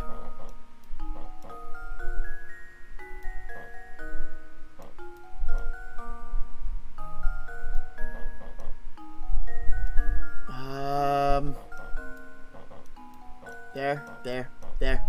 Push that up. Push that up. No! Oh, come on, I'm so close! Just rip the ball out of the puzzle and force it in!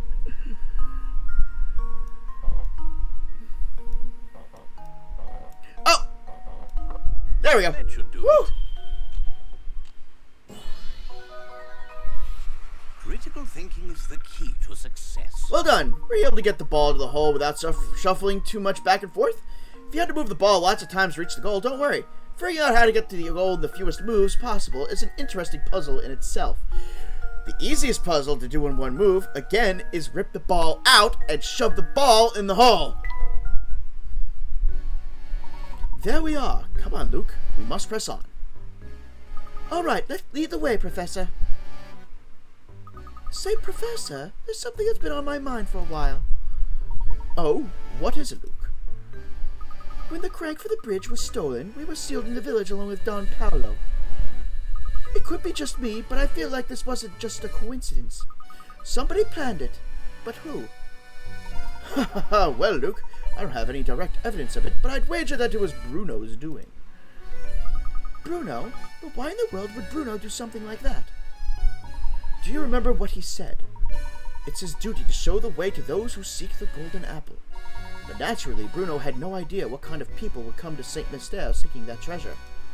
It's likely he trapped us in the village to buy himself some time to evaluate who we were. He wanted to see if we were worthy of such a secret. That's terribly presumptuous of him, don't you think? How could he think either of us were bad people? He doesn't even know us. Ha ha ha! Who knows how Bruno saw it, Luke? I'm certain he was just being careful. After all, Don Paolo managed to sneak in with us. Bruno probably had his hands full and needed time to see what kind of people had entered the village. Oh, that reminds me, I wanted to ask about that too. Luke, we really should get started here. You can ask me what your next question while we're climbing. A.K.A. shut up, my boy. Zip the trap. Crank is done. Alright, is there anything else in here? Maybe a coinage or two? Nope. Let's proceed. Holy crap. Jeez, Bruno, you may freaking work in this tower, but goddamn, do some cleaning!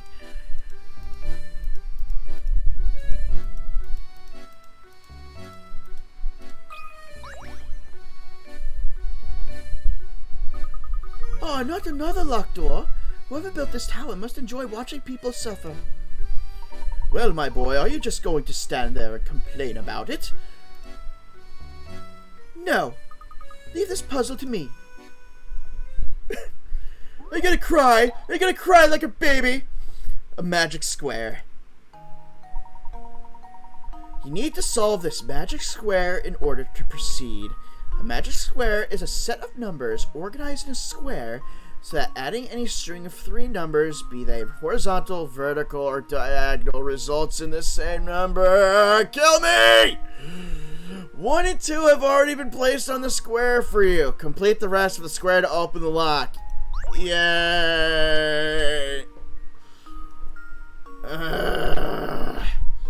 Alright, first let me clean my glasses and contemplate my death, and then we'll try and get this math puzzle going.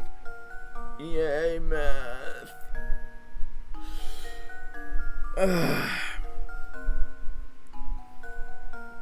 Alright.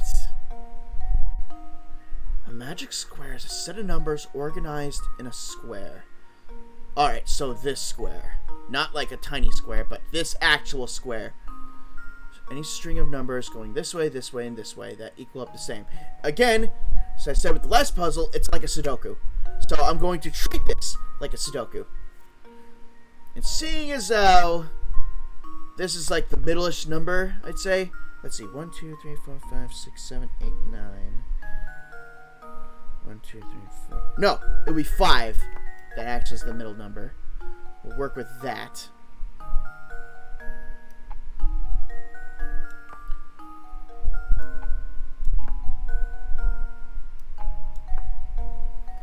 Alright, so 9, 5 is 14, that makes 17, 2, 8 is 10.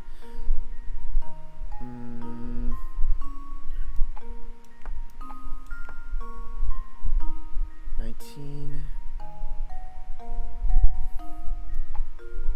Alright, let's shift that there.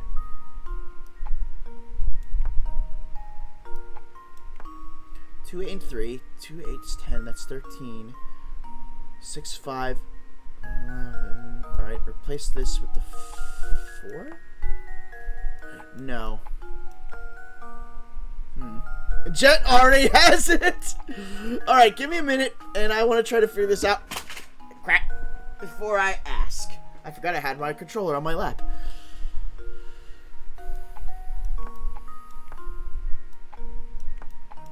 Two 7 is 9, 9, 5 is 13.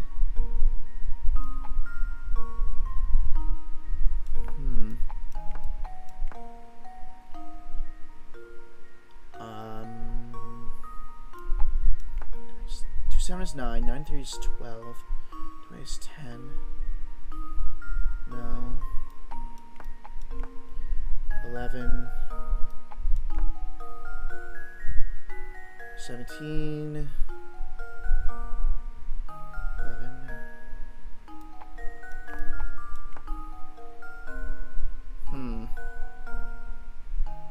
15.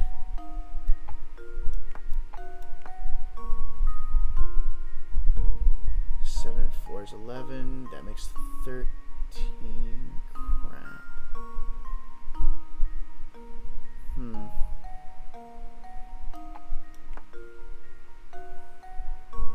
2, 5, and 9. 2, 5 is 7. 7, 9 is 16.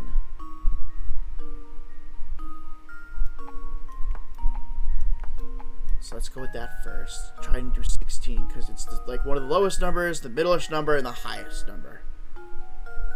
Okay, I wait to say more until you ask. Okay. 2, 7 is 9.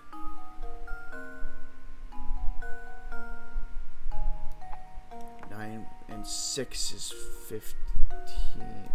Flip that around, actually. Oh, wait, no. I did the math wrong. 2, 8 is 10. That makes 16. 2, 5 is 7. That makes 16. 9 and 6 is 15. Oh, hey, Monty. And thank you for the flight team redeem. And stretch. I will stretch, and I recommend everyone to stretch, too. If only I could stretch my brain muscle. And negative acid as well.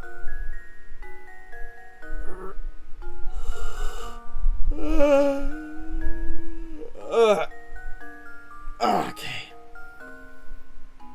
Thank you again for the stretch redeem.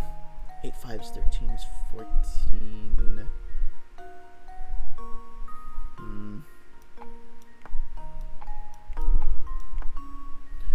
9, 15. 9 and 1 is 10.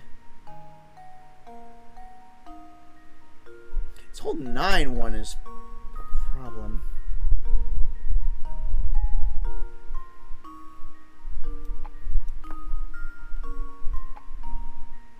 Because I feel like a higher number needs to be up here.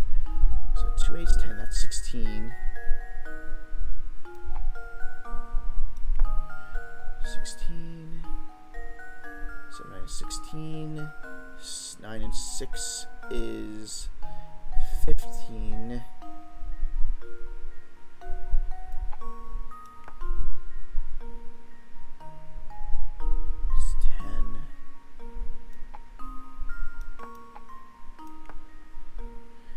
7 is 9, 11, 12, 13, 14, 15, 16.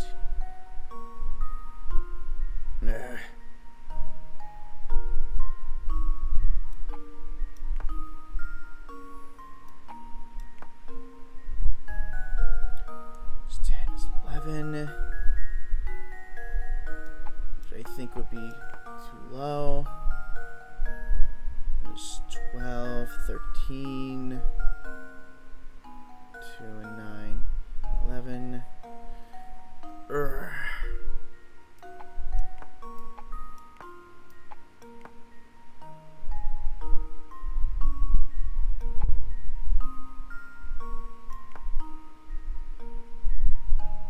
Nine and 1 is 10.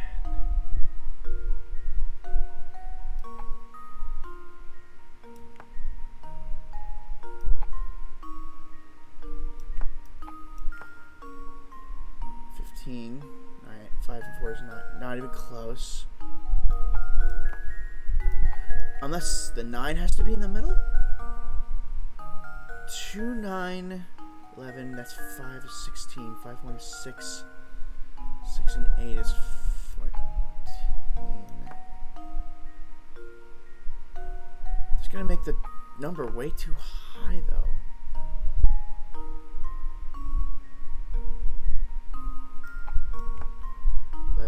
4 is 15. 9 and 1 is 10.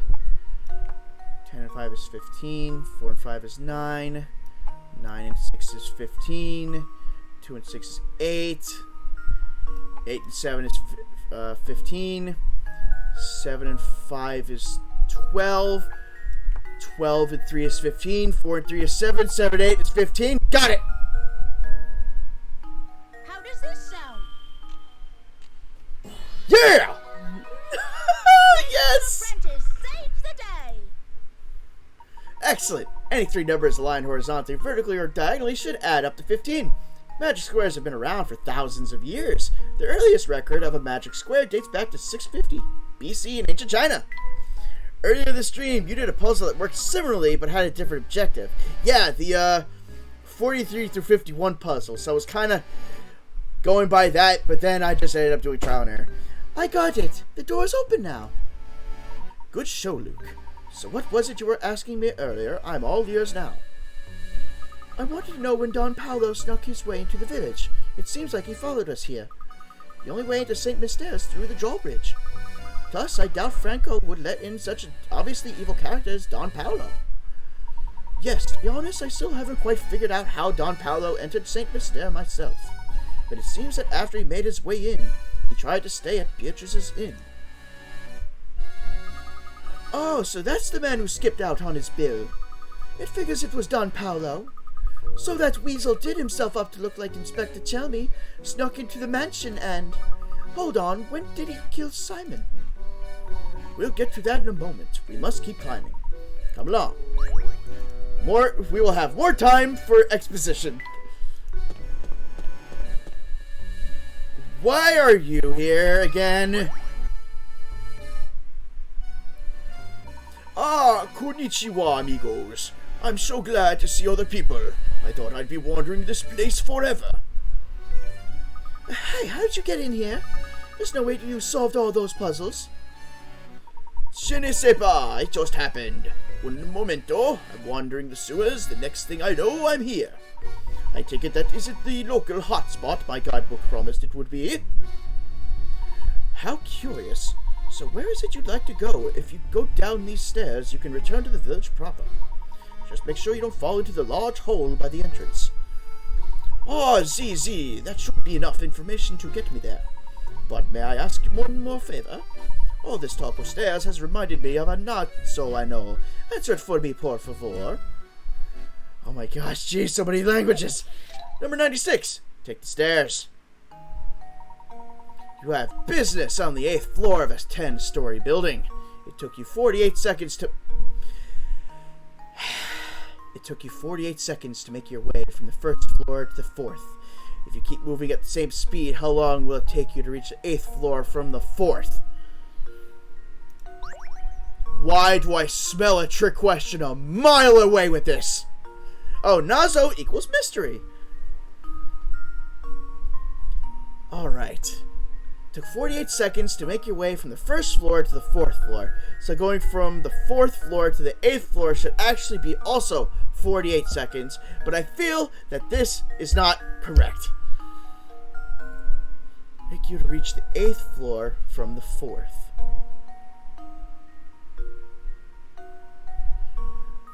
It would take... Alright. 4th to 5th, 5th to 6th, 6th to 7th, 7th to 8th. It would be 48 seconds then, wouldn't it? Because you're going from floor 1 to floor 4. So 1, 2, 3... Yeah. That would be 48 seconds. But this screams that's not going to be the case.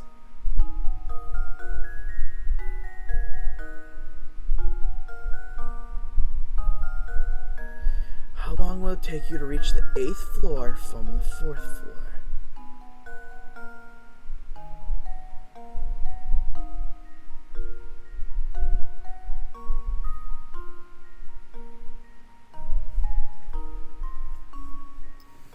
Ooh, my head is screaming 48 seconds again, because you're not adding the time.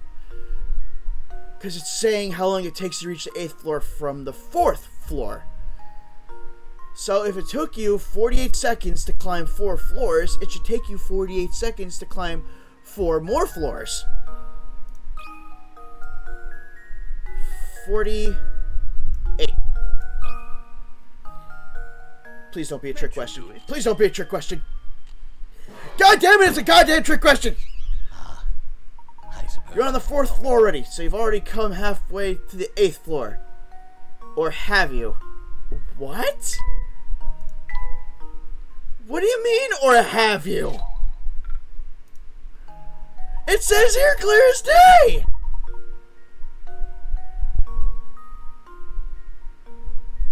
How long will it take you to reach the 8th floor from the 4th floor?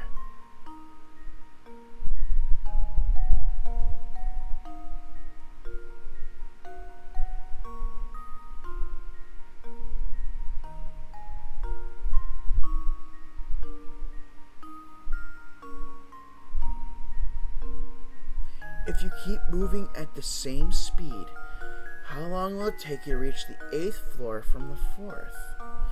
But what's the trick?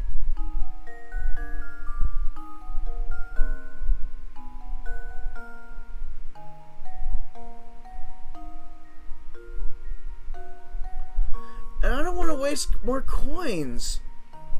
I mean, I have 47 coins and all, but what's tripping me up here?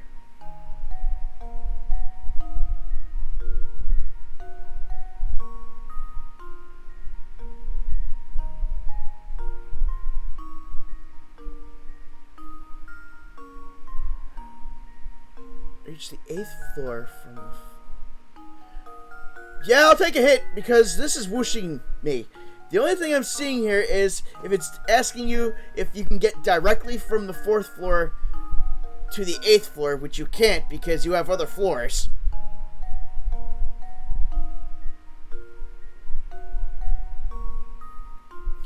So in some regions, the 1st floor is different from the ground floor. I think this is not one of those regions.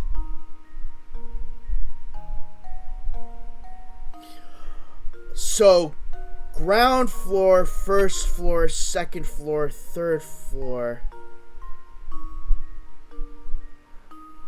Oh.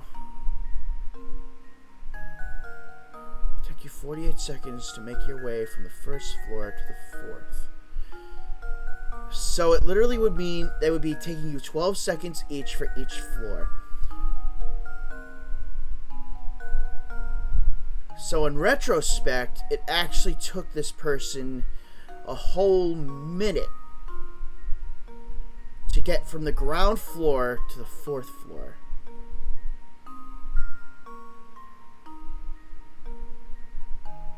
Or is the 1st floor on the ground floor? Which would mean that going up for the 2nd, 3rd, and 4th would make this then, let's see, 48 divided by 3.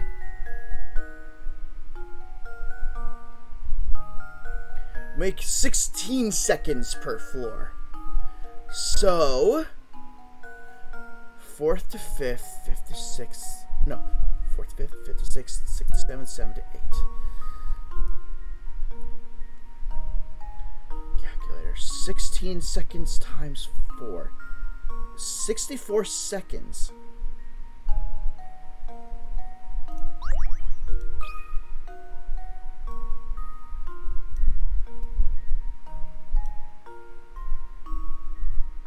The answer you gave before was a result if the ground floor was not the 1st floor. Alright. So let me just double check real quick. We're assuming the 1st floor is also the ground floor. Then going through the other 3 floors to make the floor 4 is 16 seconds between each floor.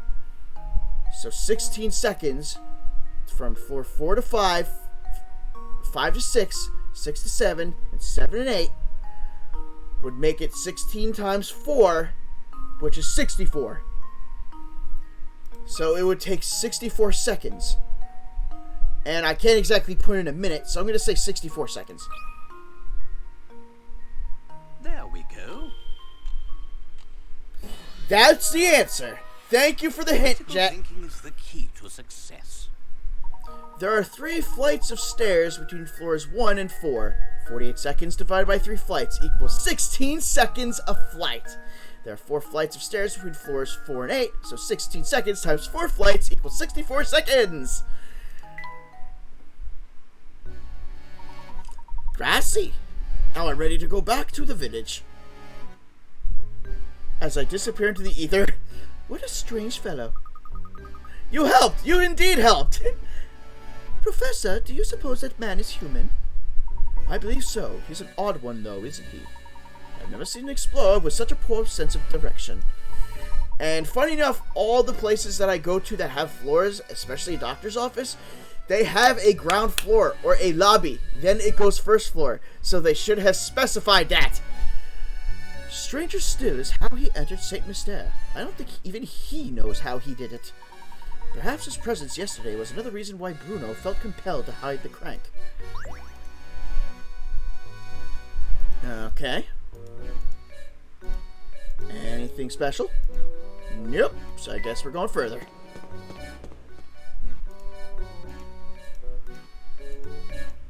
Wow, I'm getting no coins at all here.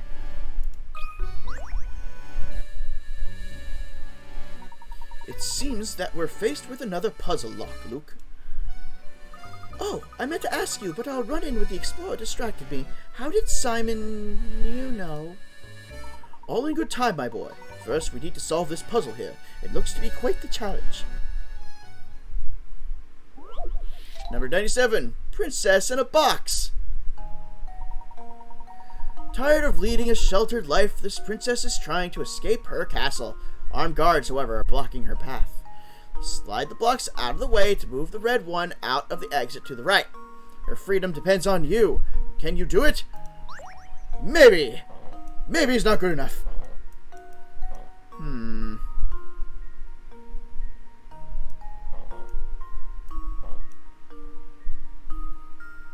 And I think I messed up already.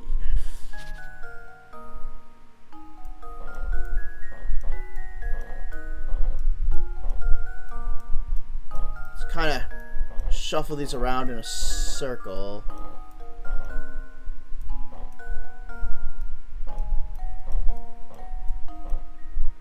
Crap!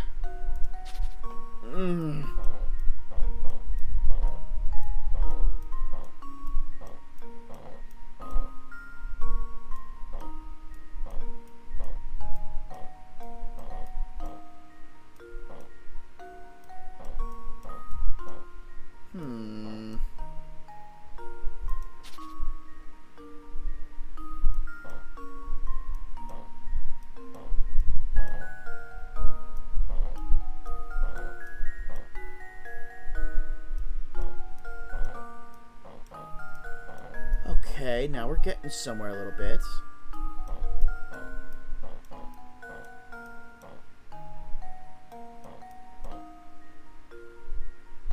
I need to get this purple out of there. Okay. Not okay.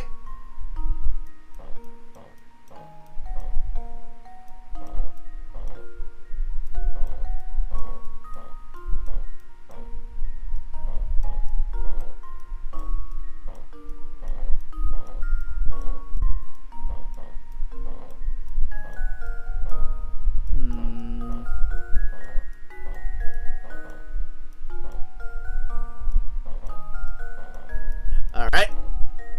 Good. Now I can just use these tiny ones to move out of the way.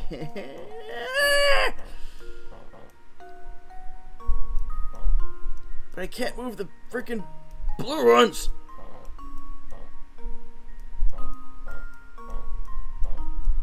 There. That gives me some space to work.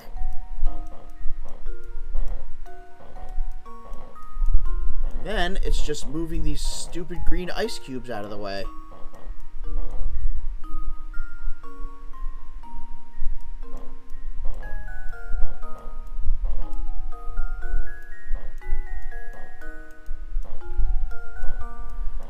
Oh, you gotta be...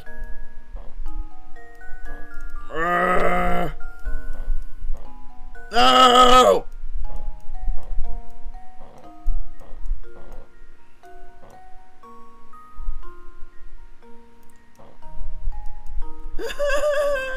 I thought I had this, but I don't.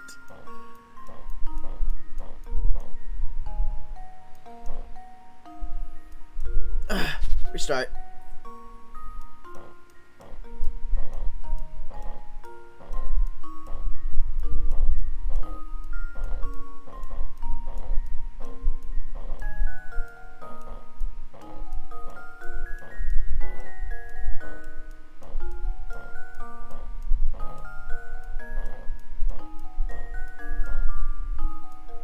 Just gonna try and get the blue out of here now. But not that way.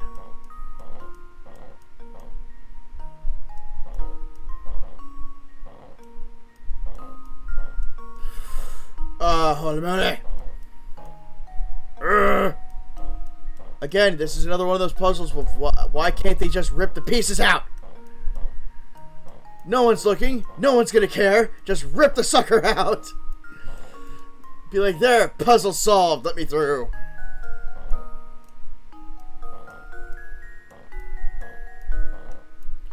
Okay.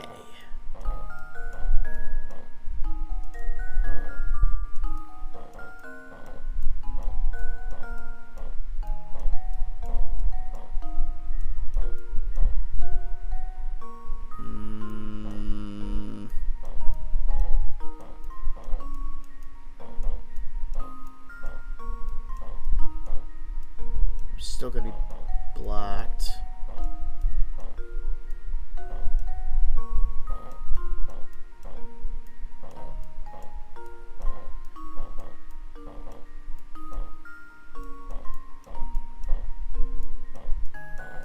Okay. Let's get the purple out of the way now.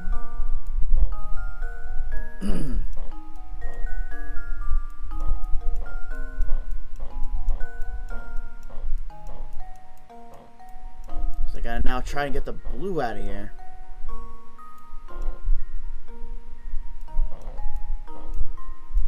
Otherwise that's gonna happen.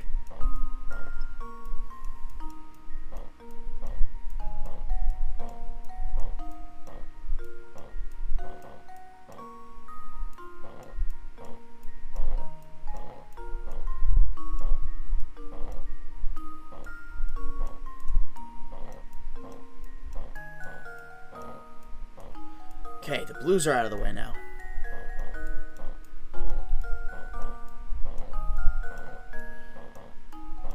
Princess, this is so much trouble! Why can't you just suck it up and just say I'm gonna be stuck here forever? I've seen this puzzle before. It took the other streamer half an hour. Oh no, don't tell me that!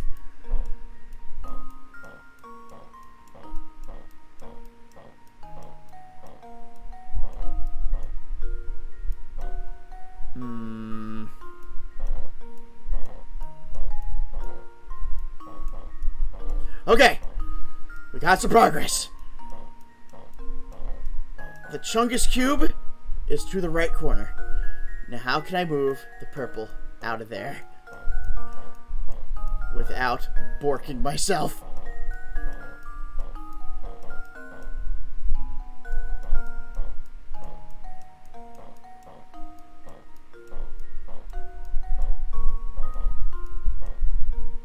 Crap.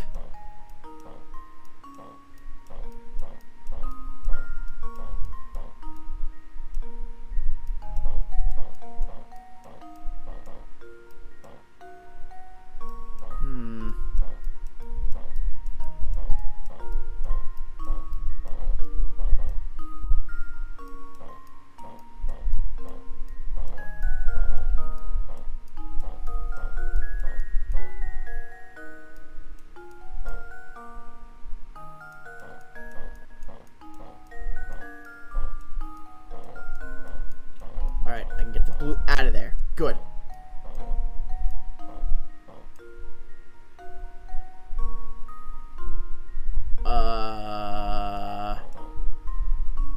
Now what? Now what?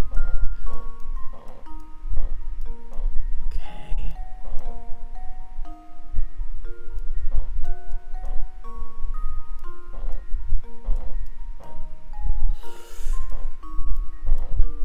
Oh, if this puzzle had teeth, it would be gnawing me in my ankles right now.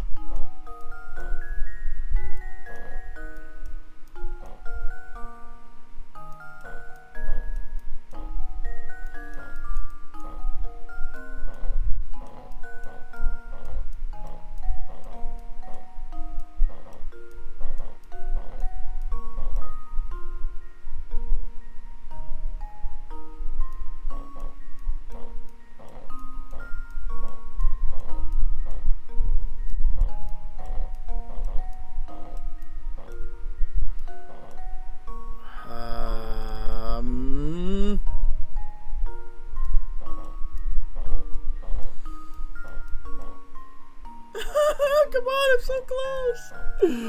Ah!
I know this isn't the most exciting thing in the world. I am very sorry.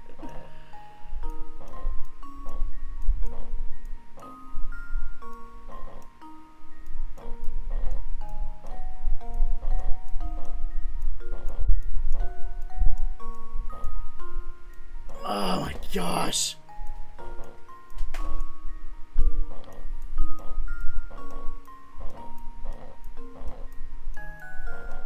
Tell you what though, these guards are good at their job!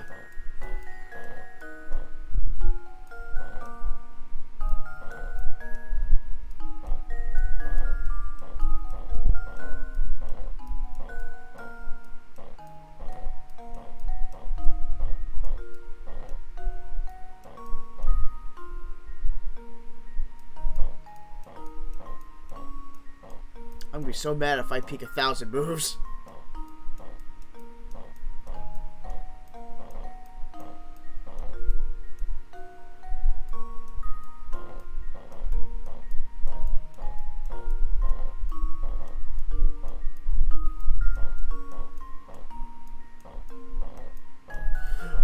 Oh my god, oh my god. Please tell me. Yes, yes, yes! Get freedom! That should do it. Woo! I wonder what happens after you've made 999 moves.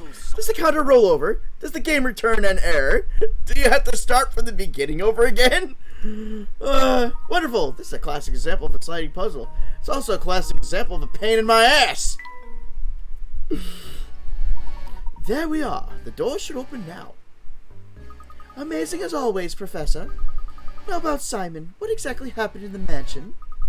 Did Don Paolo really make off with Simon? I'd say so. This is just my theory, mind you, but I think that Don Paolo followed us into the manor. That's when he met Simon, or came across him, as the case may be. I suspect Simon had already collapsed when Don Paolo found his body sprawled on the floor. Wah! Just like with Ramon. So maybe Simon had also stopped functioning properly, huh? I guess all the robots break down sooner or later. When they do, Bruno comes to collect them. Then he fixes them here in the basement of the tower. Oh, do you suppose the noises from the tower are actually the sounds of Bruno's machines working? I think you're spot on, Luke. That must be why people began to associate the disappearances with the roaring from the tower. Don't forget that, despite his peculiar appearance, Don Paolo is a scientific genius. Therefore, he probably realized why Simon had stopped moving. If it weren't for the golden apple, Don Paolo likely would have left St. Mystel right then. I'm sure he was eager to take the robot apart and learn how it worked. And that must be when he decided to disguise himself as Inspector Chelmy, right? That rat made up the whole murder story on the spot. But that's not the whole mystery. Come, Luke, we must keep moving. I'll explain the rest as we go. Or after each puzzle, as it were. Let's see, Rumbling Tower, Ramon. Okay, and we proceed further to the next cockamamie puzzle. How the hell did you wind up in here?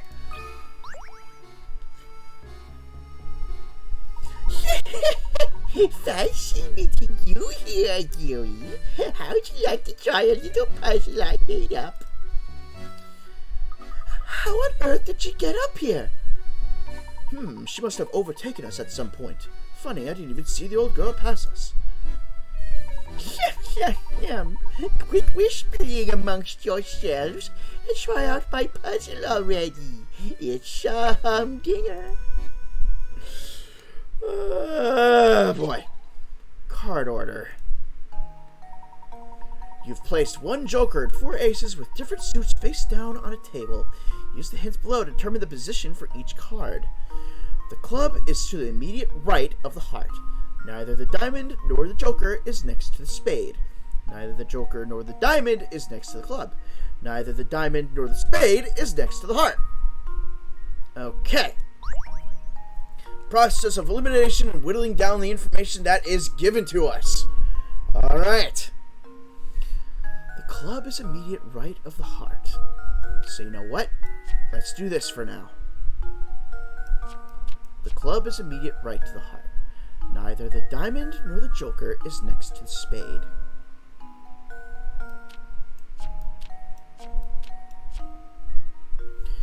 Neither the joker nor the diamond is next to the club. Okay, that means they're far away from both of them. That's good.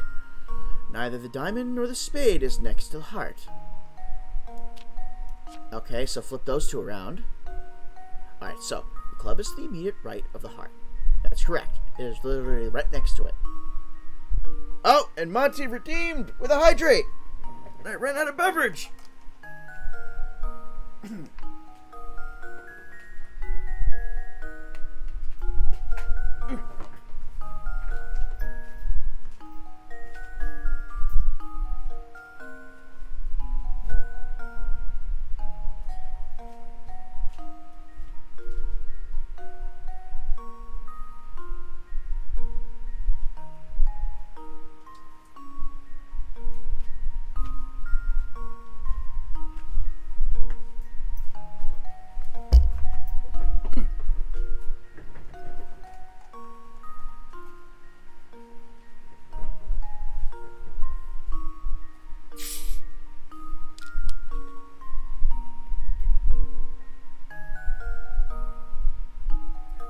Thank you for the redeem. Now what's this? Is it the immediate left? That's what I was thinking. Wait, immediate left, immediate right. Oh, immediate right meaning this. Okay. So the immediate right, I guess, is here? I thought left was left and right was right. I didn't think immediate right. Alright, neither the diamond nor the joker is next to the spade. But...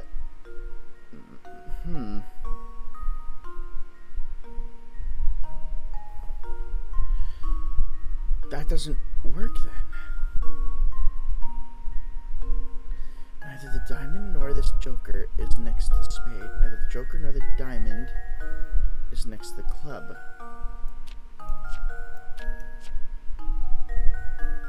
Neither the diamond nor the spade is next to the heart.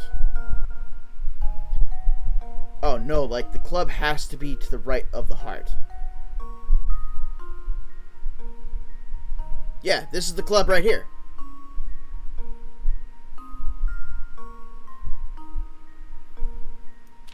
So let me get these back to where they were.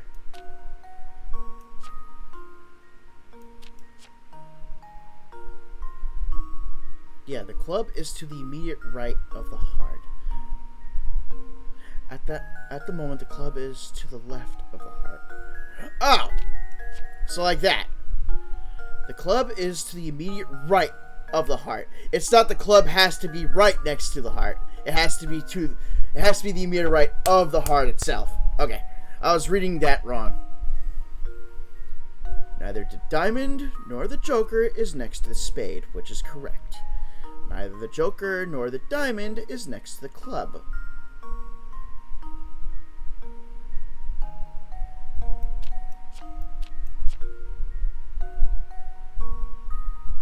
Next to the spade.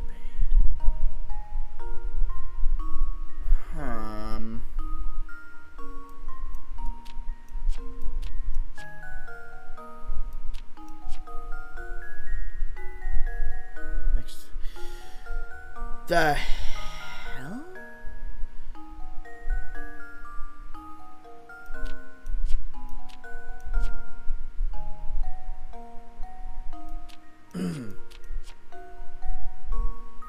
So far, this is as close as I got. That seems to be working correctly. Club is to the immediate right of the heart, which is correct here. Now, the diamond nor the joker is next to the spade, which is correct. Spade's all the way out here. Neither the joker nor the diamond is next to the club.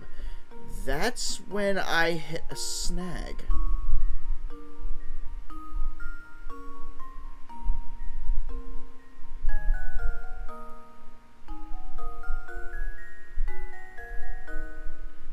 And neither the diamond nor the spade is next to the heart, which this is also incorrect.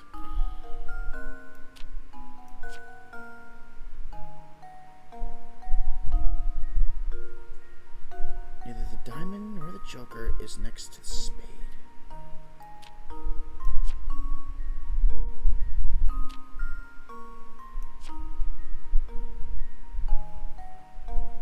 This seriously limits where I could put stuff, though, for the first hint.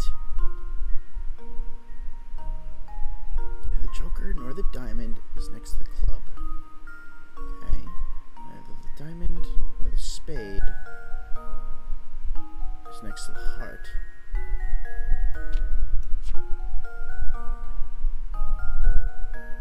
Okay. Diamond and joker is not next to the club. That's correct. Neither the diamond nor the joker is next to the spade. But that's the problem. Now I'm sandwiching it.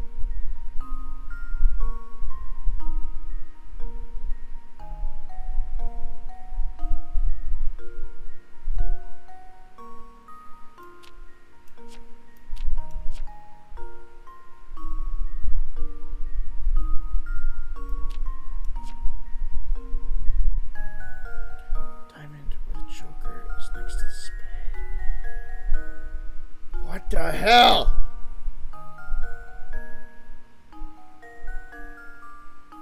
Why can't I just rip the cards up?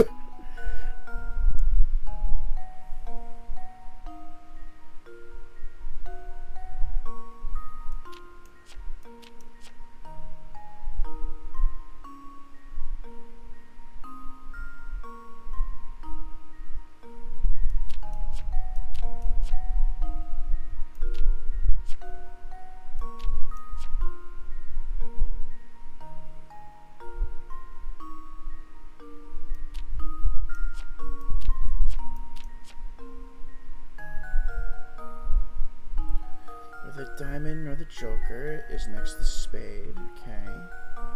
Neither the joker nor the diamond is next to the club. Okay. Neither the diamond or the spade is next to the heart. So wait, flip that around maybe? Alright.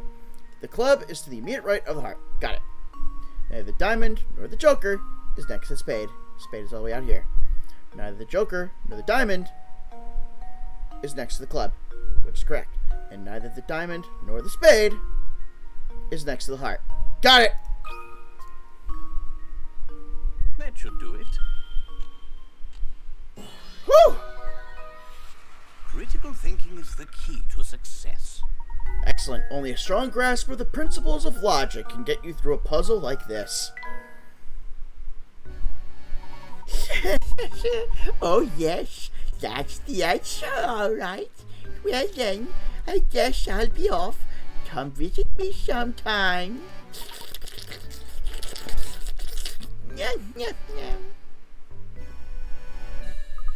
I guess she followed us in here. After all, she's a freaking robot, so that's kind of creepy. Nice.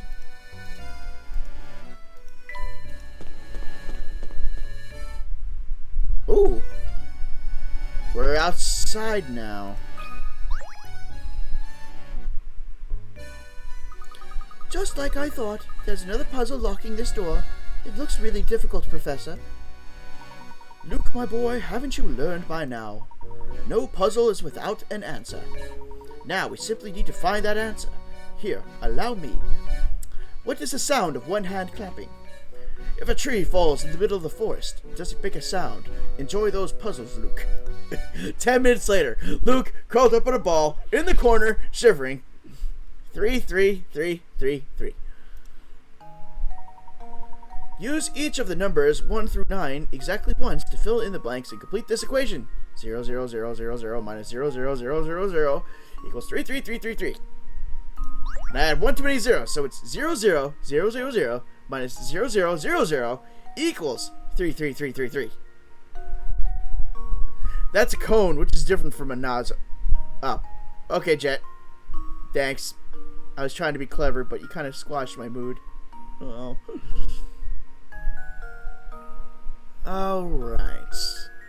Something tells me there's going to be a lot of carrying over. So... 3 and 6... Wait, no. Not that. Crap. There we go. Squashed. Sorry, Rip. Don't worry. Don't worry. What would give me the equation of 3 when you try to carry over something? Or instead of that, try this. 9 and 6. 8 and 5. 7 and 4. 3. Oh! I was making it, Wait a minute. Wait a minute. 3. Okay, I think this is where I need to do the carrying. Crap! It wasn't going to be as simple as I thought.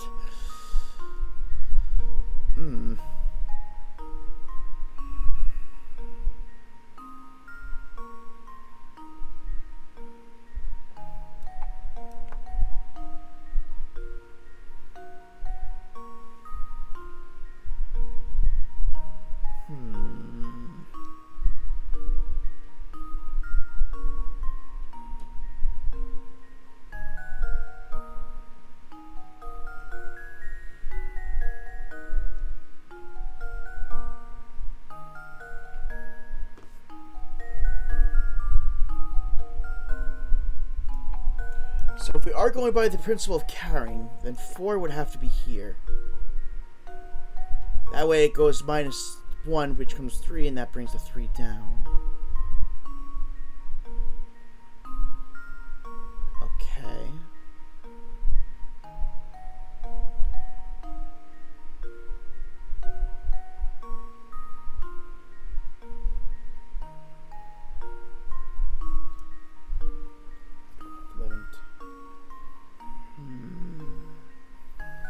It's somewhere around here that the carrying has to happen. Along with here.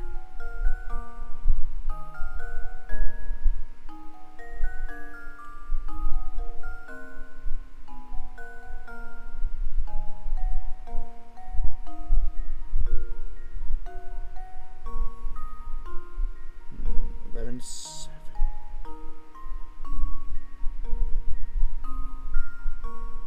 Comes 8, 9, 10. No, that becomes, unless I do 6 here, which becomes 16.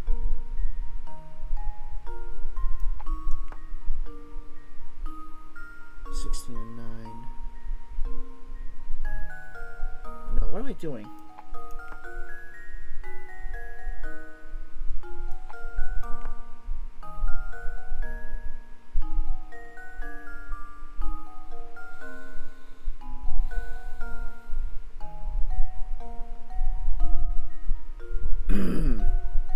Oh god, my head. I haven't done this kind of subtraction in a very, very, very long time. And you have to do it with a freaking 10,000 digit number. So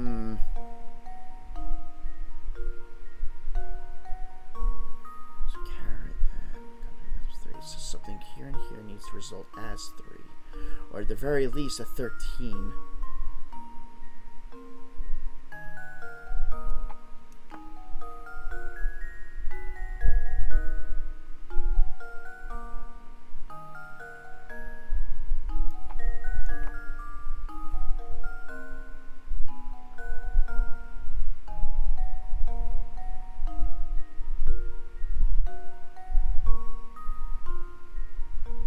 Okay.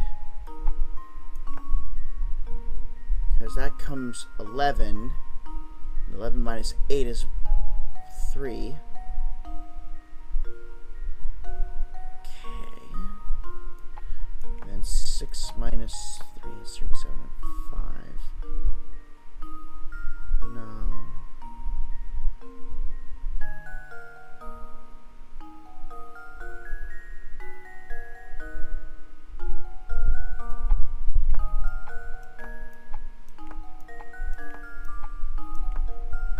So here and here, we got the whole carrying part figured out. So let's see.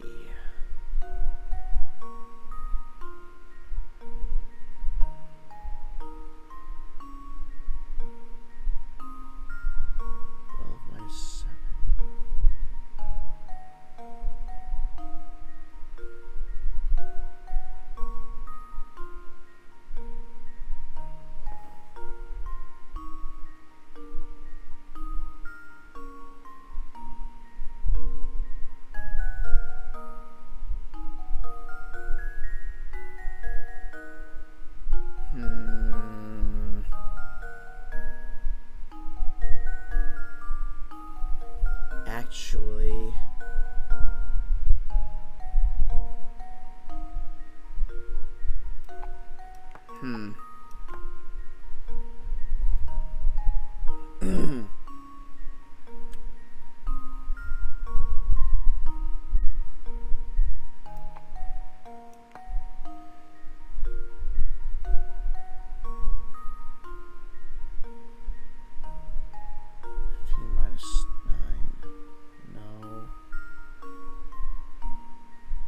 oh, wait.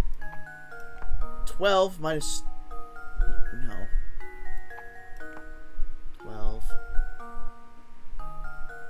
11, 10, 9, 8, 7, 6, 5, 4, 3, which would be 9, which would have to go here.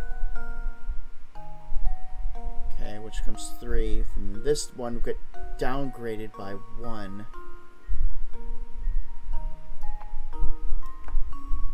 So let's see.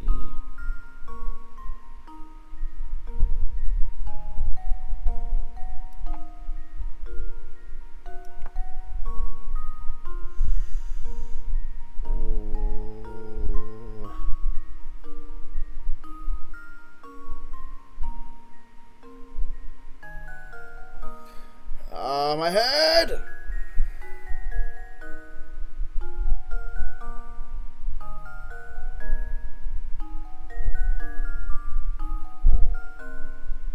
Alright. 2 becomes 12. 12 minus 9 is 3. Then you cancel this number out. It goes down by 1.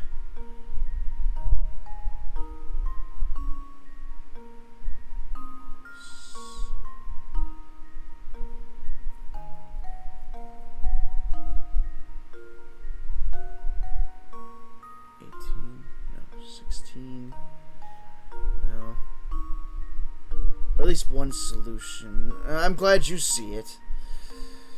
5 becomes 4, 14. No.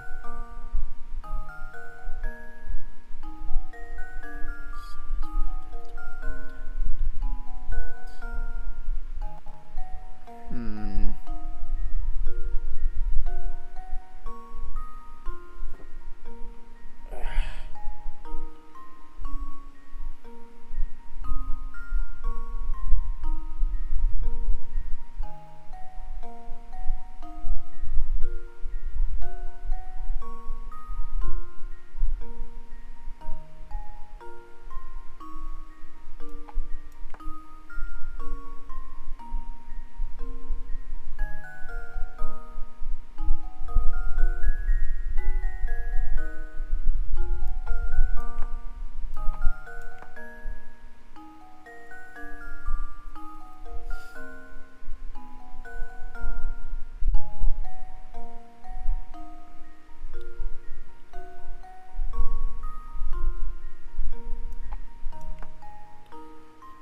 minus that down becomes 7. 7 minus 4 is 3.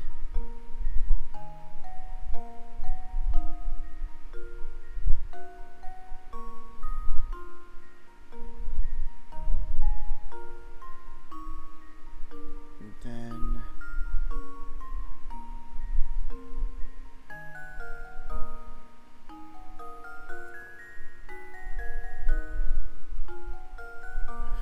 well, it's your shining moment again, Jet. I am willing to have you give me the answer.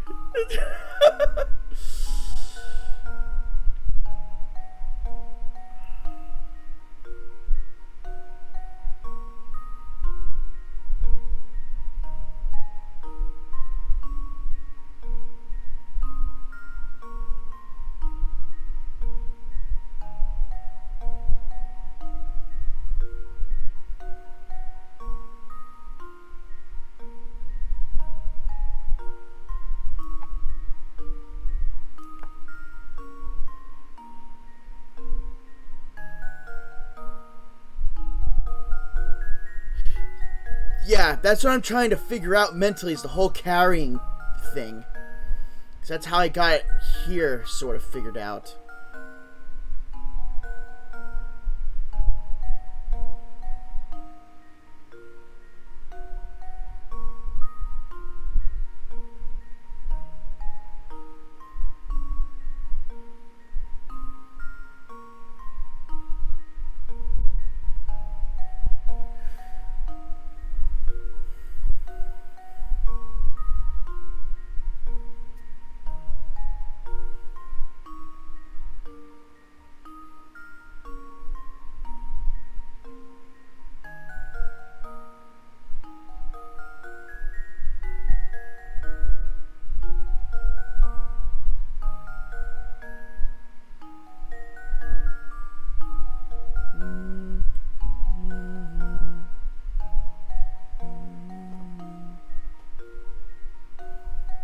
Does it involve adding 33333 to something?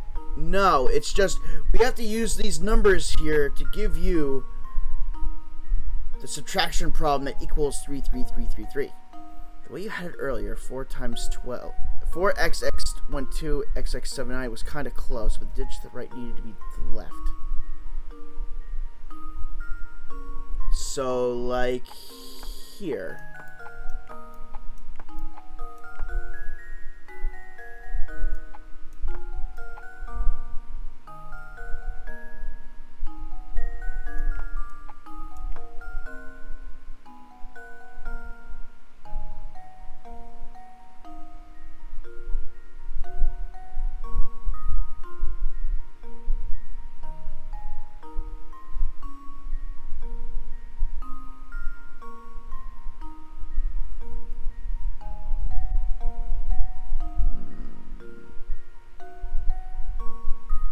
Move the 12 left 2 digits.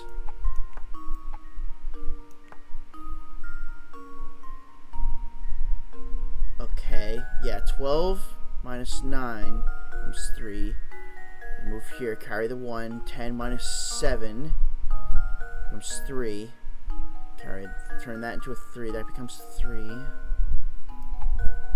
8 minus 5 is 3. 6 minus 3 is 3!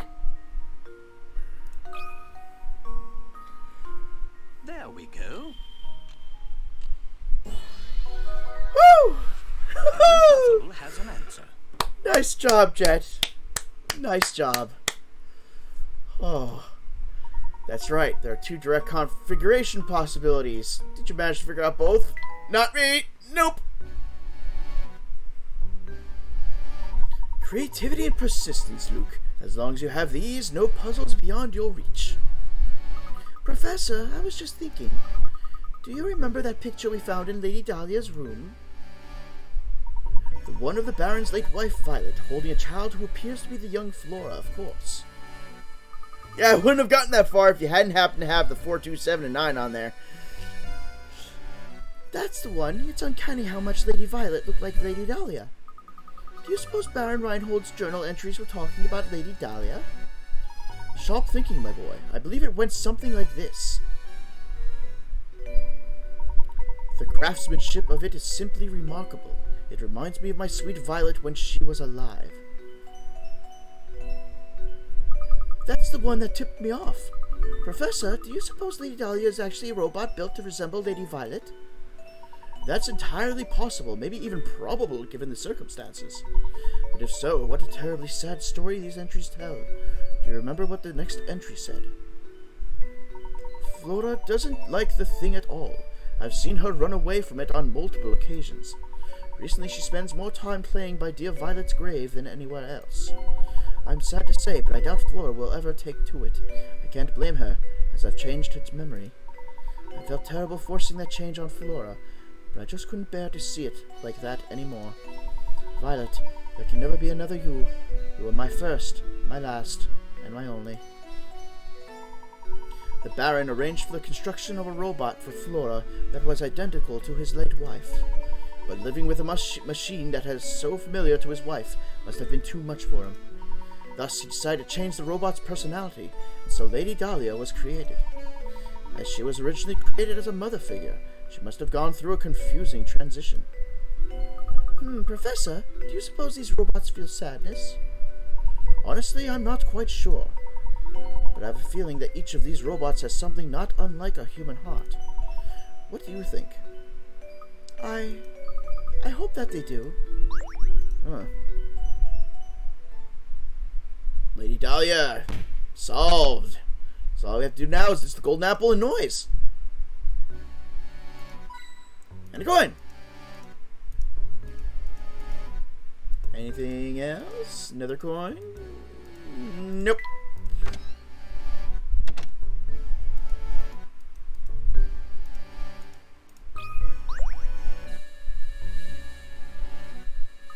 Do you suppose we're near the top yet? Yes, but it seems that we have another puzzle in the way before we get there. Alright, what do we got? Number 100. 7 squares. Your task is to draw lines between the pins on this board to form 7 squares. The 7 squares do not have to be uniform in size, but you can only use each pin once. Alright then, give it a shot. 7 squares.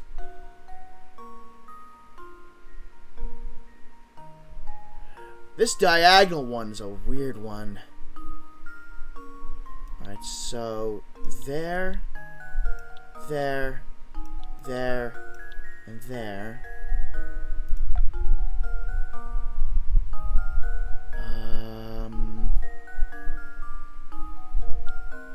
There, there, there, and there. This leaves this. Crap.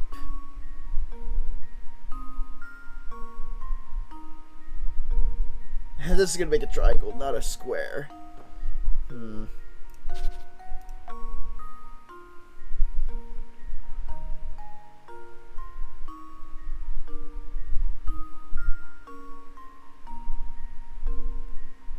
Square, huh?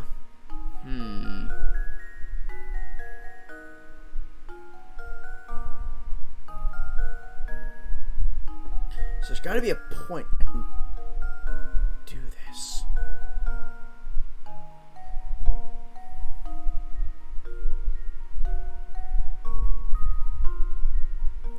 But you can only use each pin once. But it doesn't say... Actually, it doesn't say I have to use all the pins. It just says I have to make 7 squares. So let's go back to this. There.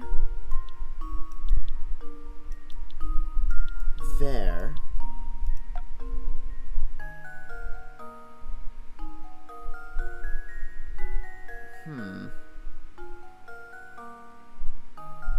Yeah, because you're making a square within a square. So I see how this is happening.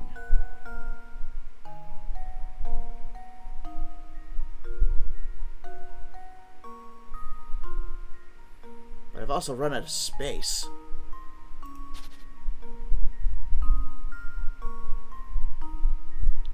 So let's make them smaller. Alright, so square there.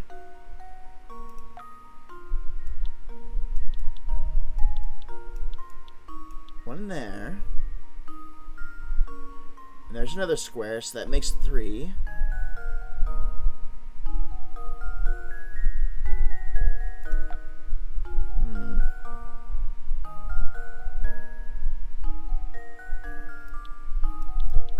Make a smaller one here. That's 4.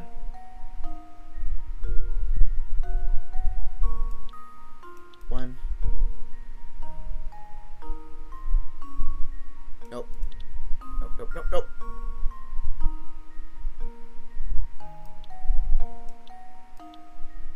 Yeah, it's not straight.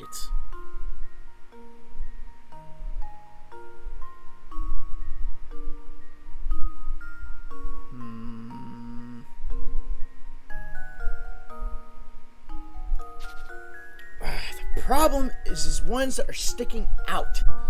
This, and like out here. So maybe I should just get these out of the way first.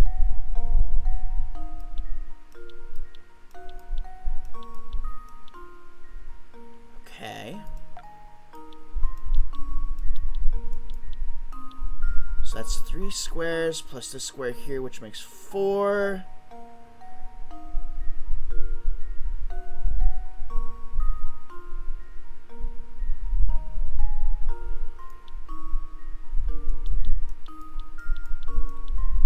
Five, 6, 7? Or do I have to physically make 7 actual squares? I think I'm gonna have to go with the latter. I have to actually make 7 squares. I can't just use the little square that got formed here.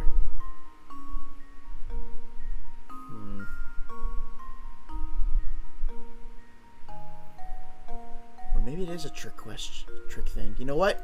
I'm gonna try it real quick. I may lose pick-rats for it, but I won't know until I try. 1, 2, 3, 4, 5, 6, and this little square here would make 7. That should do it. No, it's not. So I actually do want How embarrassing. 7 made squares. Alright.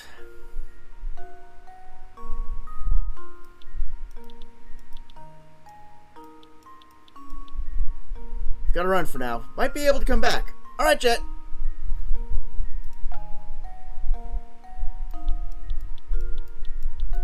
Two, 3, 4,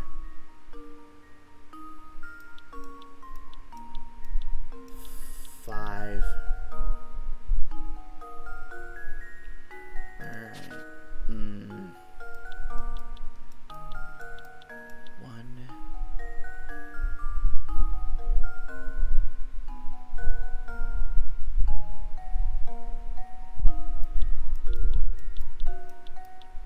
2, 3, 4,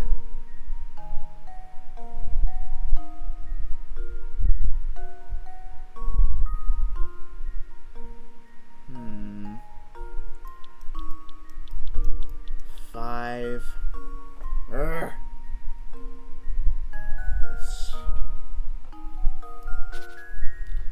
What square can I make from this, though? Besides here. 1, 2, 3. But I've done this before, and it wasn't going to help matters.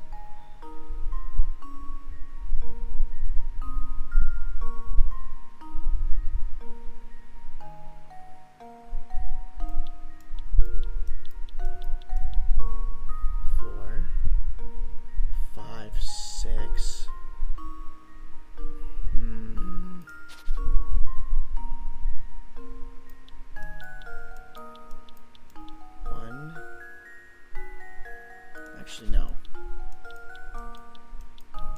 1.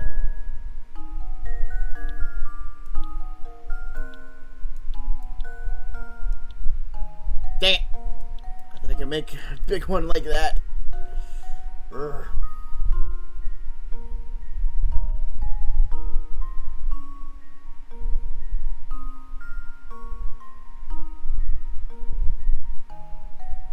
No.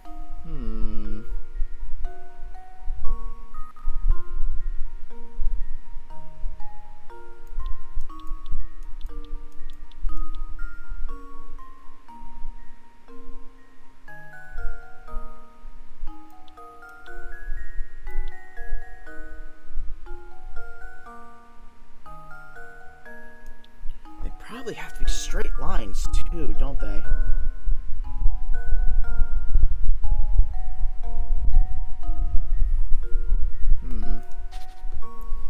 Still, I should work with this corner one first.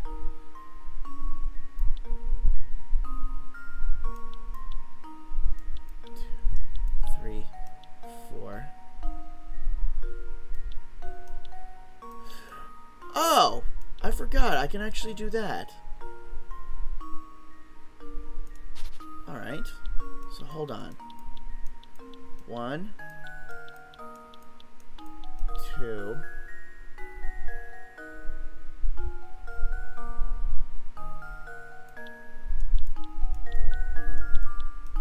3.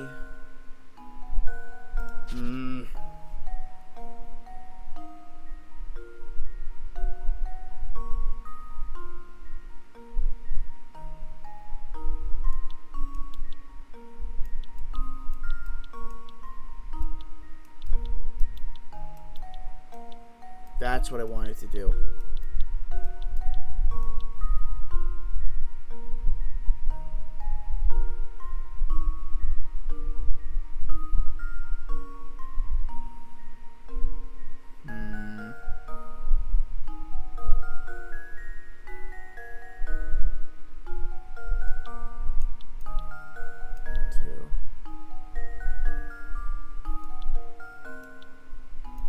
Okay, that's out.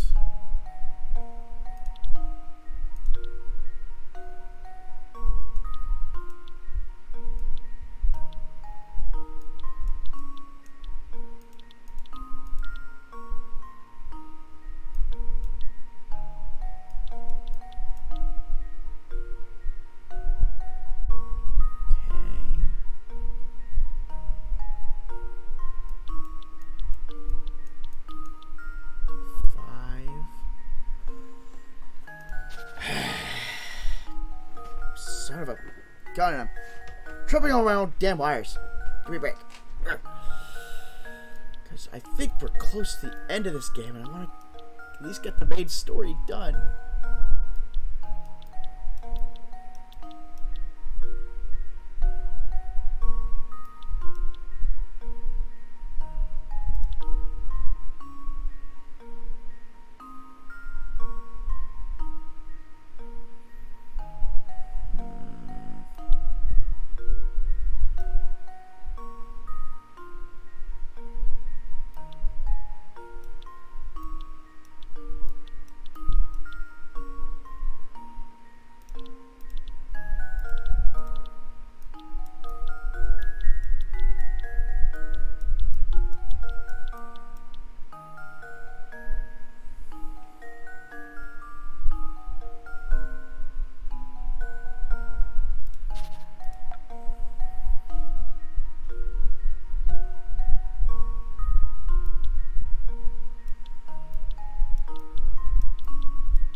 Crud.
4.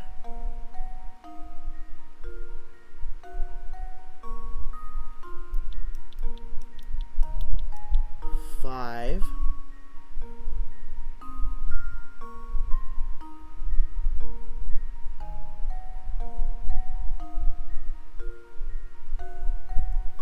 've already used so many of the pegs. Ugh, this is ridiculous.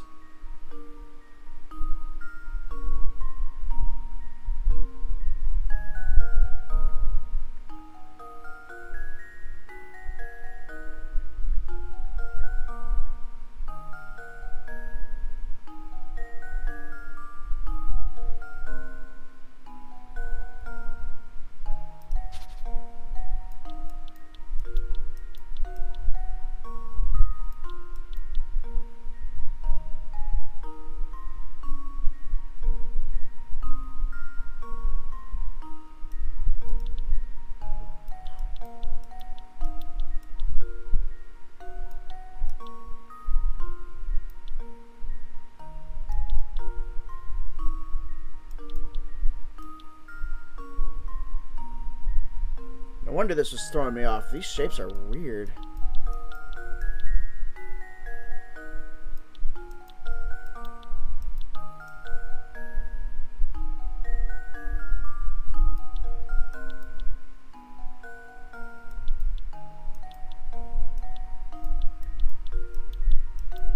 Ugh, there we go. I'd have given up. That's why I'm not too eager to do puzzle games. Some I'm willing to give up, like this. Others I really want to try getting the puzzle myself. But this one was a dumb one. Now we're free to keep climbing. You know, it's very odd how this tower is simply huge, and yet there's almost nothing inside of it. Yes, quite. Other than Bruno's room in the basement, the whole place is rather bare. Perhaps that is why Bruno's machines make such a racket. This tower is like a giant megaphone. But why would anyone want to construct such a big, purposeless tower, Professor? It's exhausting to climb this thing. Huh, did you ever consider that this tower might have been built for the express purpose of exhausting us? This is just another one of the many trials that have been set out for seekers of the Golden Apple. Gosh, that makes perfect sense. Maybe that's also why the tower looks so scary on the outside.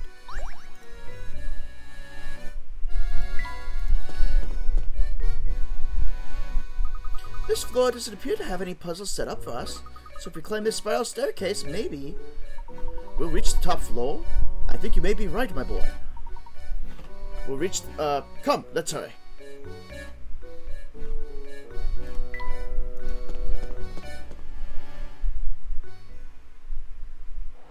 Top floor! Oh my gosh! There's a penthouse.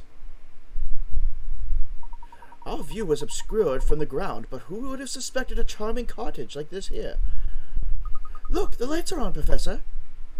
It would appear that someone is living here. The tower's secret. Chapter solved. I know it's end time, but I'm going to keep going for a little while longer. Because I definitely think we're at the very end.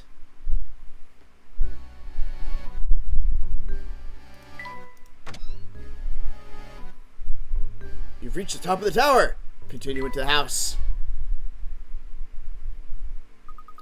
What kind of person would live in a place like this? Damn! Ritzy. Unbelievable. Just look at this room. The stuff in here has to be worth gazillions. This must be the top floor that Bruno spoke of. So we might be standing in the same room as the Golden Apple at this very moment? I've been waiting for you two. Ah! Cutscene. It's you.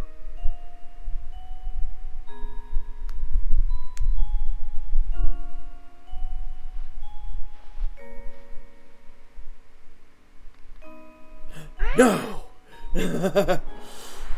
As if no one could have guessed it already. What's this? What's going on here? My boy, what you see here is the Golden Apple herself. You're the Golden Apple? Professor, you knew about this? I had an inkling. Don't you see how genius it is, though? The Baron didn't write the will to find a successor to his fortune. His true aim was to find a worthy guardian for his daughter, and he was willing to put his whole fortune on the line to do so. Yes. My name is Flora. I've been waiting here in the tower for so long. Were you locked up in here the whole time? Oh no, but before Papa passed, he told me that I should wait here until someone from outside St. Mystere came for me. Papa said that whoever came for me would be someone I could trust with my life. So that's why you kept watching us move about town. Uh-oh. What was that? What's going on? Oh! We know that music. Don Pardo. Waluigi! Wah! Here I Oh, just look at the finesse of his fingers. I love it. Absolutely love it. Ready or not?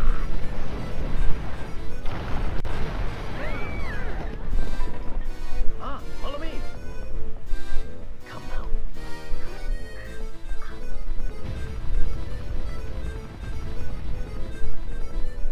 Someone tells me that tower is coming down. Follow me. We must evacuate this tower immediately. What now?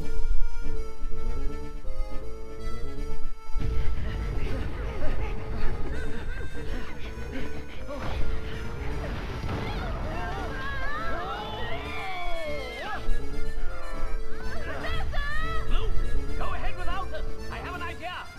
We're fine. Go on. Right. It's all right, dear. This way.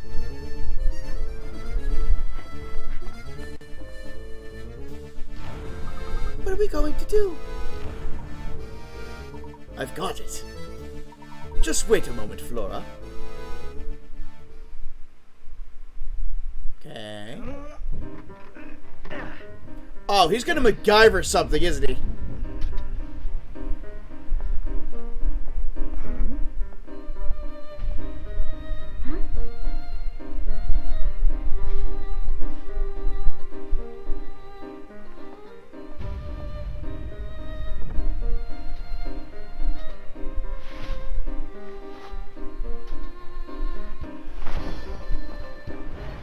Not bad!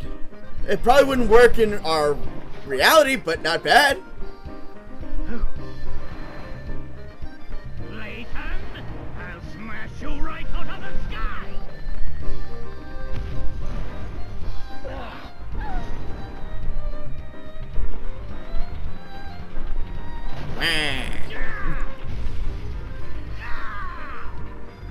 No. There goes Simon. Most likely. It isn't over yet, Layton. Just you wait. One day I will have my revenge on you. Wah. Wah. Hold tight.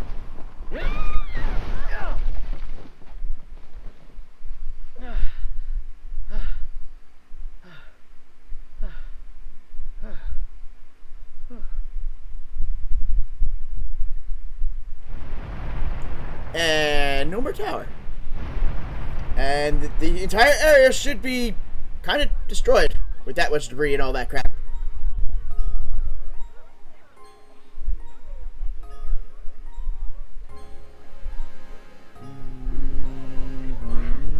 Hey.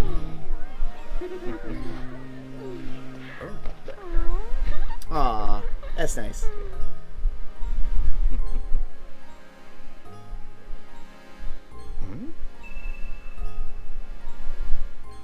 What?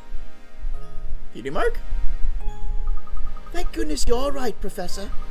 Don Paolo's flying contraption was something else. I really thought we were done for back there. Yes, it was all quite dodgy, but he also provided us with the answer to one of our ongoing mysteries.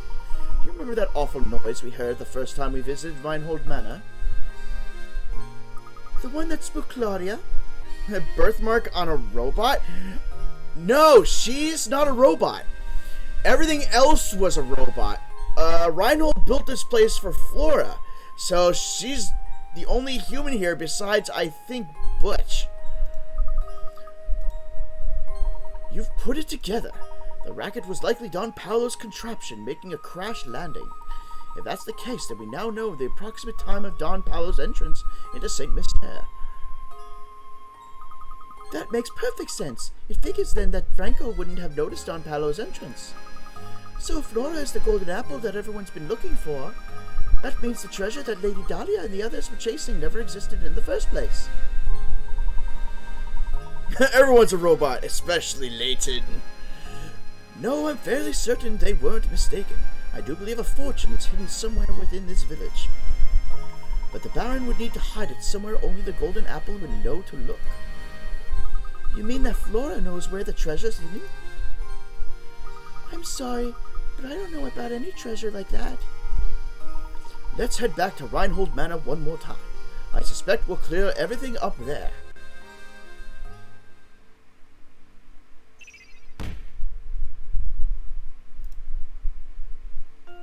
Alright. Professor, do you really think the treasure could be located here? Look closely at this painting, Luke. I'm sure it holds the key to the Reinhold fortune. But I've already looked at it. If we solve this mystery, Luke, I'm certain we'll come face to face with the Reinhold treasure. Touch the painting where the golden apple is hidden.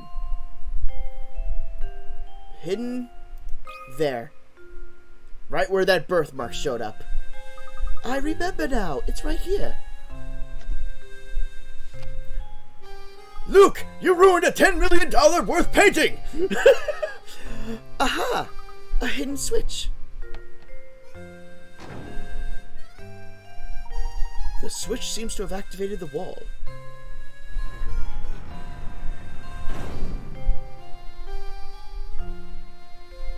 And to think that Reinhold Manor held the secret behind this painting all along. It looks like there's a passage that leads farther in. Oh. Let's see where this passage goes. Sweet bales of gold in the morning! Oh my goodness!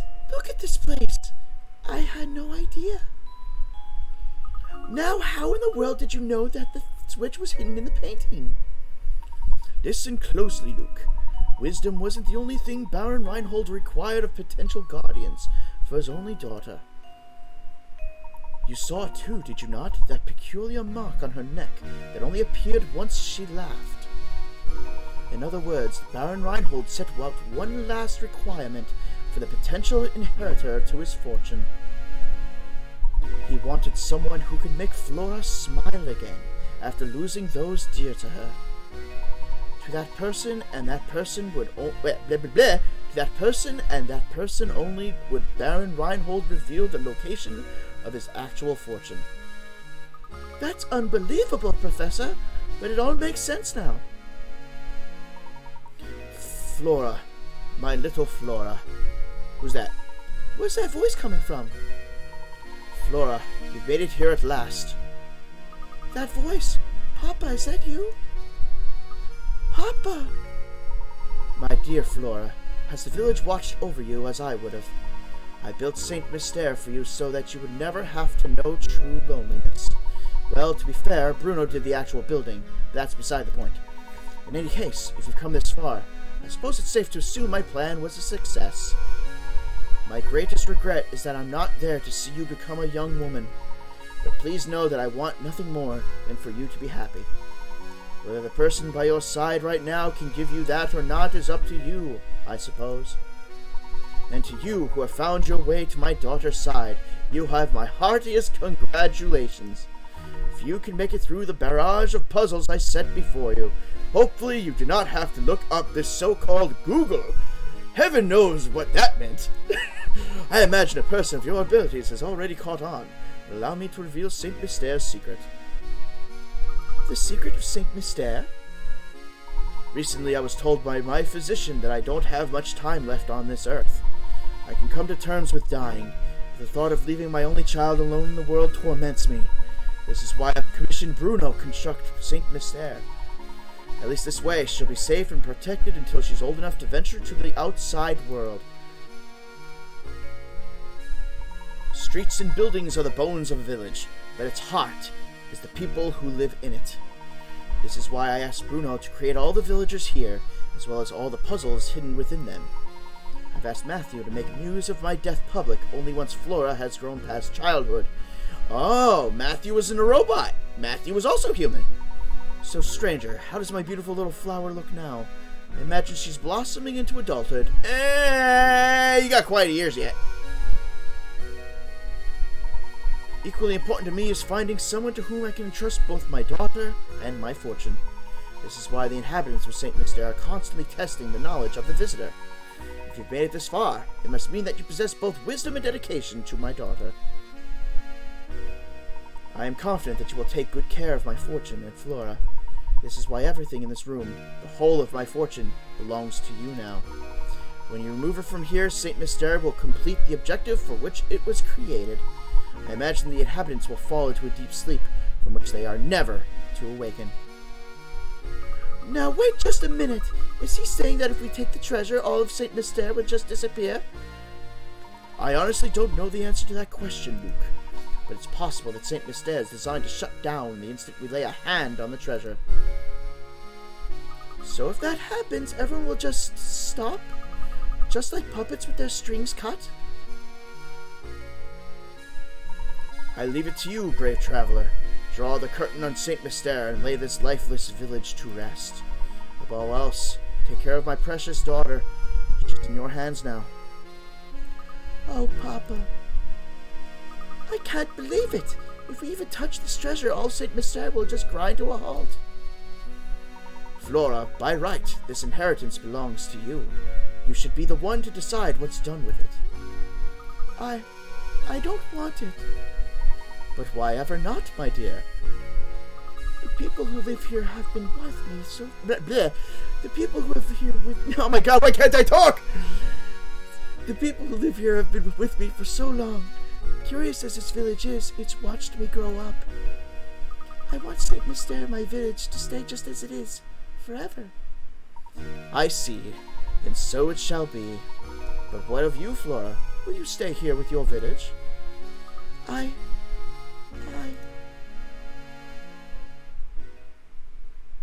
And the last mystery is solved. The golden apple. Are you sure this is quite all right, madam? Certainly. If leaving will make Flora happy, I'd like nothing more than to see her off with a smile.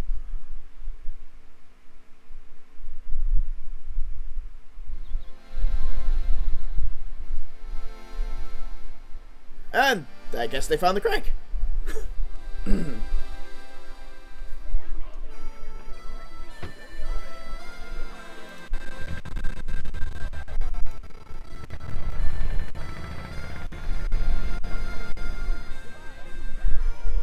Goodbye, you weird mash of robots.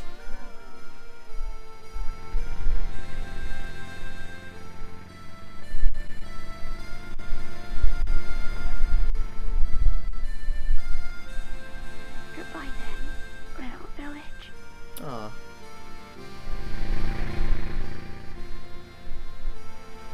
Goodbye, St. Mystere.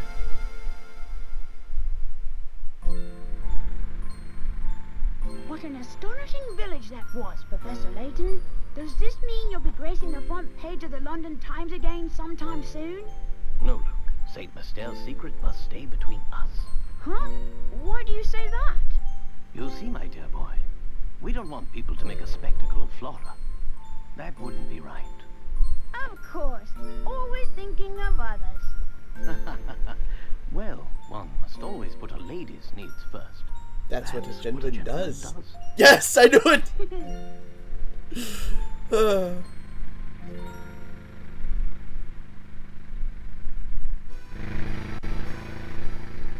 And that, my friends, is the end of Professor Layton and the Curious Village. One of many, many games.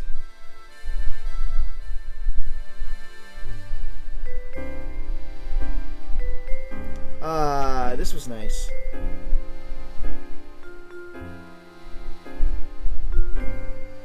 All the little drawings.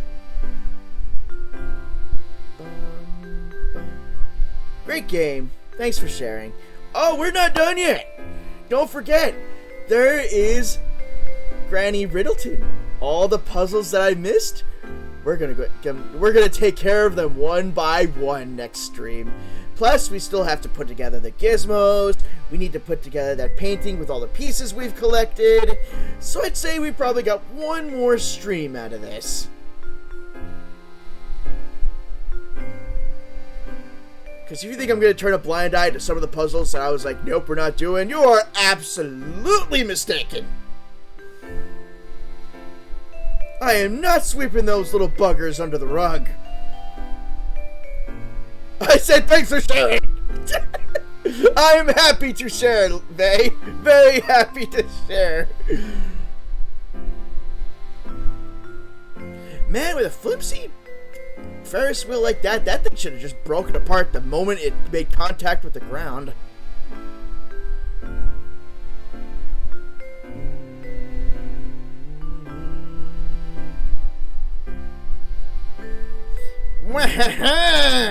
Professor Layton Waluigi.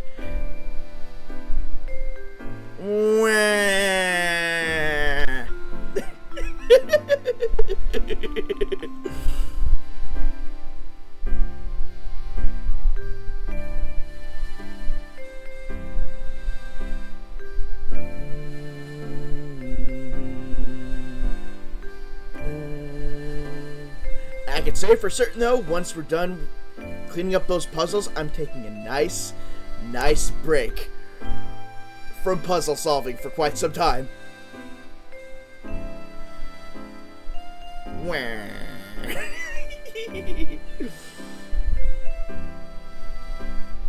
I'ma come back with Wario.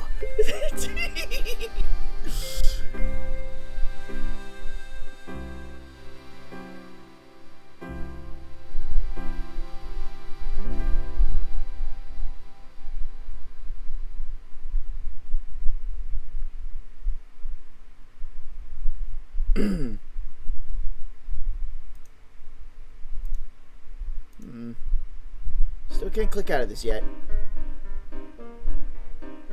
That just looks weird. At least Flora's happy.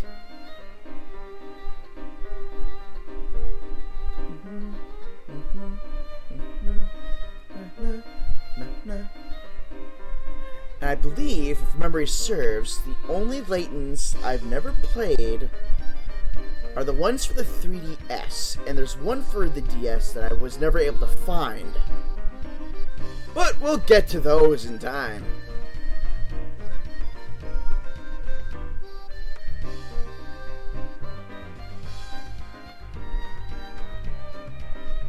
And Flora appears to be a horrible cook. She stuck a whole loaf of bread in a freaking pot and a bone. What the hell is she making?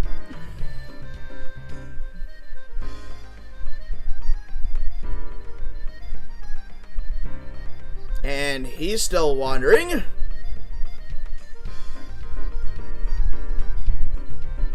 An explorer, good sir, you are not.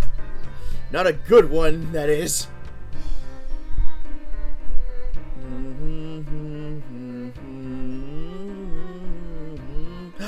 Stash and Scarfin. This is not the last we have seen of you, my mustachioed Scarfin friend. We'll be seeing a lot more of you. If Layton was the picturesque person for these games, he's a close second. And he got a letter.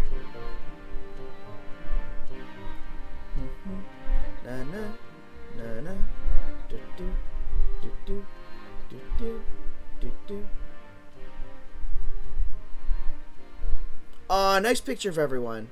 The end. 2007, wow. How the years have flown by. The puzzles don't get any easier. To be continued. And this is going to be where that is the start for the game called Professor Layton and the Diabolical Box. But we're not going for that yet. Though you've reached the story's end, Professor Layton and the Curious Village is far from over. How many puzzles did you solve over the course of your adventure? Precisely 120 puzzles are hidden throughout the town, so why not try to complete every puzzle? You better damn right I'm going to be doing that. Also, be sure to check the bonuses section. Fulfill certain conditions to unlock more bonus content. Your game will save now. Diabolical Box is the one I own, I think. I think that's the one everybody owns. Because then the third one is Unwound Future. The fourth one is the Spectre. The Last Spectre. Hello, Jet. We just finished the game. For now, the main story. We still got things to do, but we finished the main story.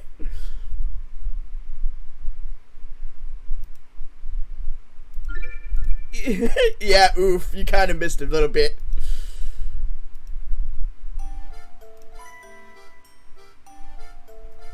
Just want to get ourselves back into town.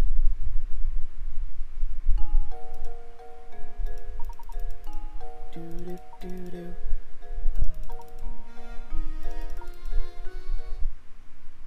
Okay. So, I want... Is there any fast travel, by the way? No. So, I'm gonna have to hoof it manually.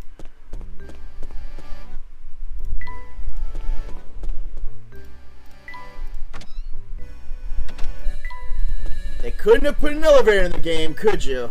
Too much work.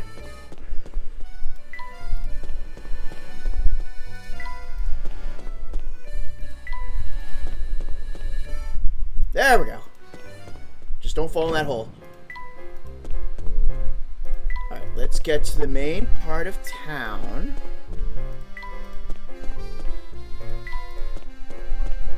Almost there. Almost there. There we go. Save right here. And this will be for next time. Also gonna do this real quick. Okay. Solve 91. We are missing 29 puzzles. So that is going to be our goal for next stream. So now I'm going to find us a raid target for tonight.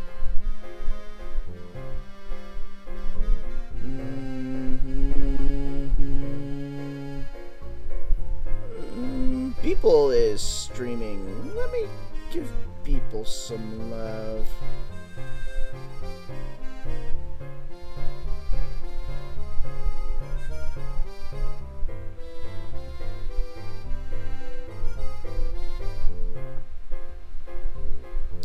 Alright! So, until next time for Professor Layton and the Curious Village, where we finish everything up, I hope to see you all then. Everyone have a great day and a great night, and I will see you all next time. Bye.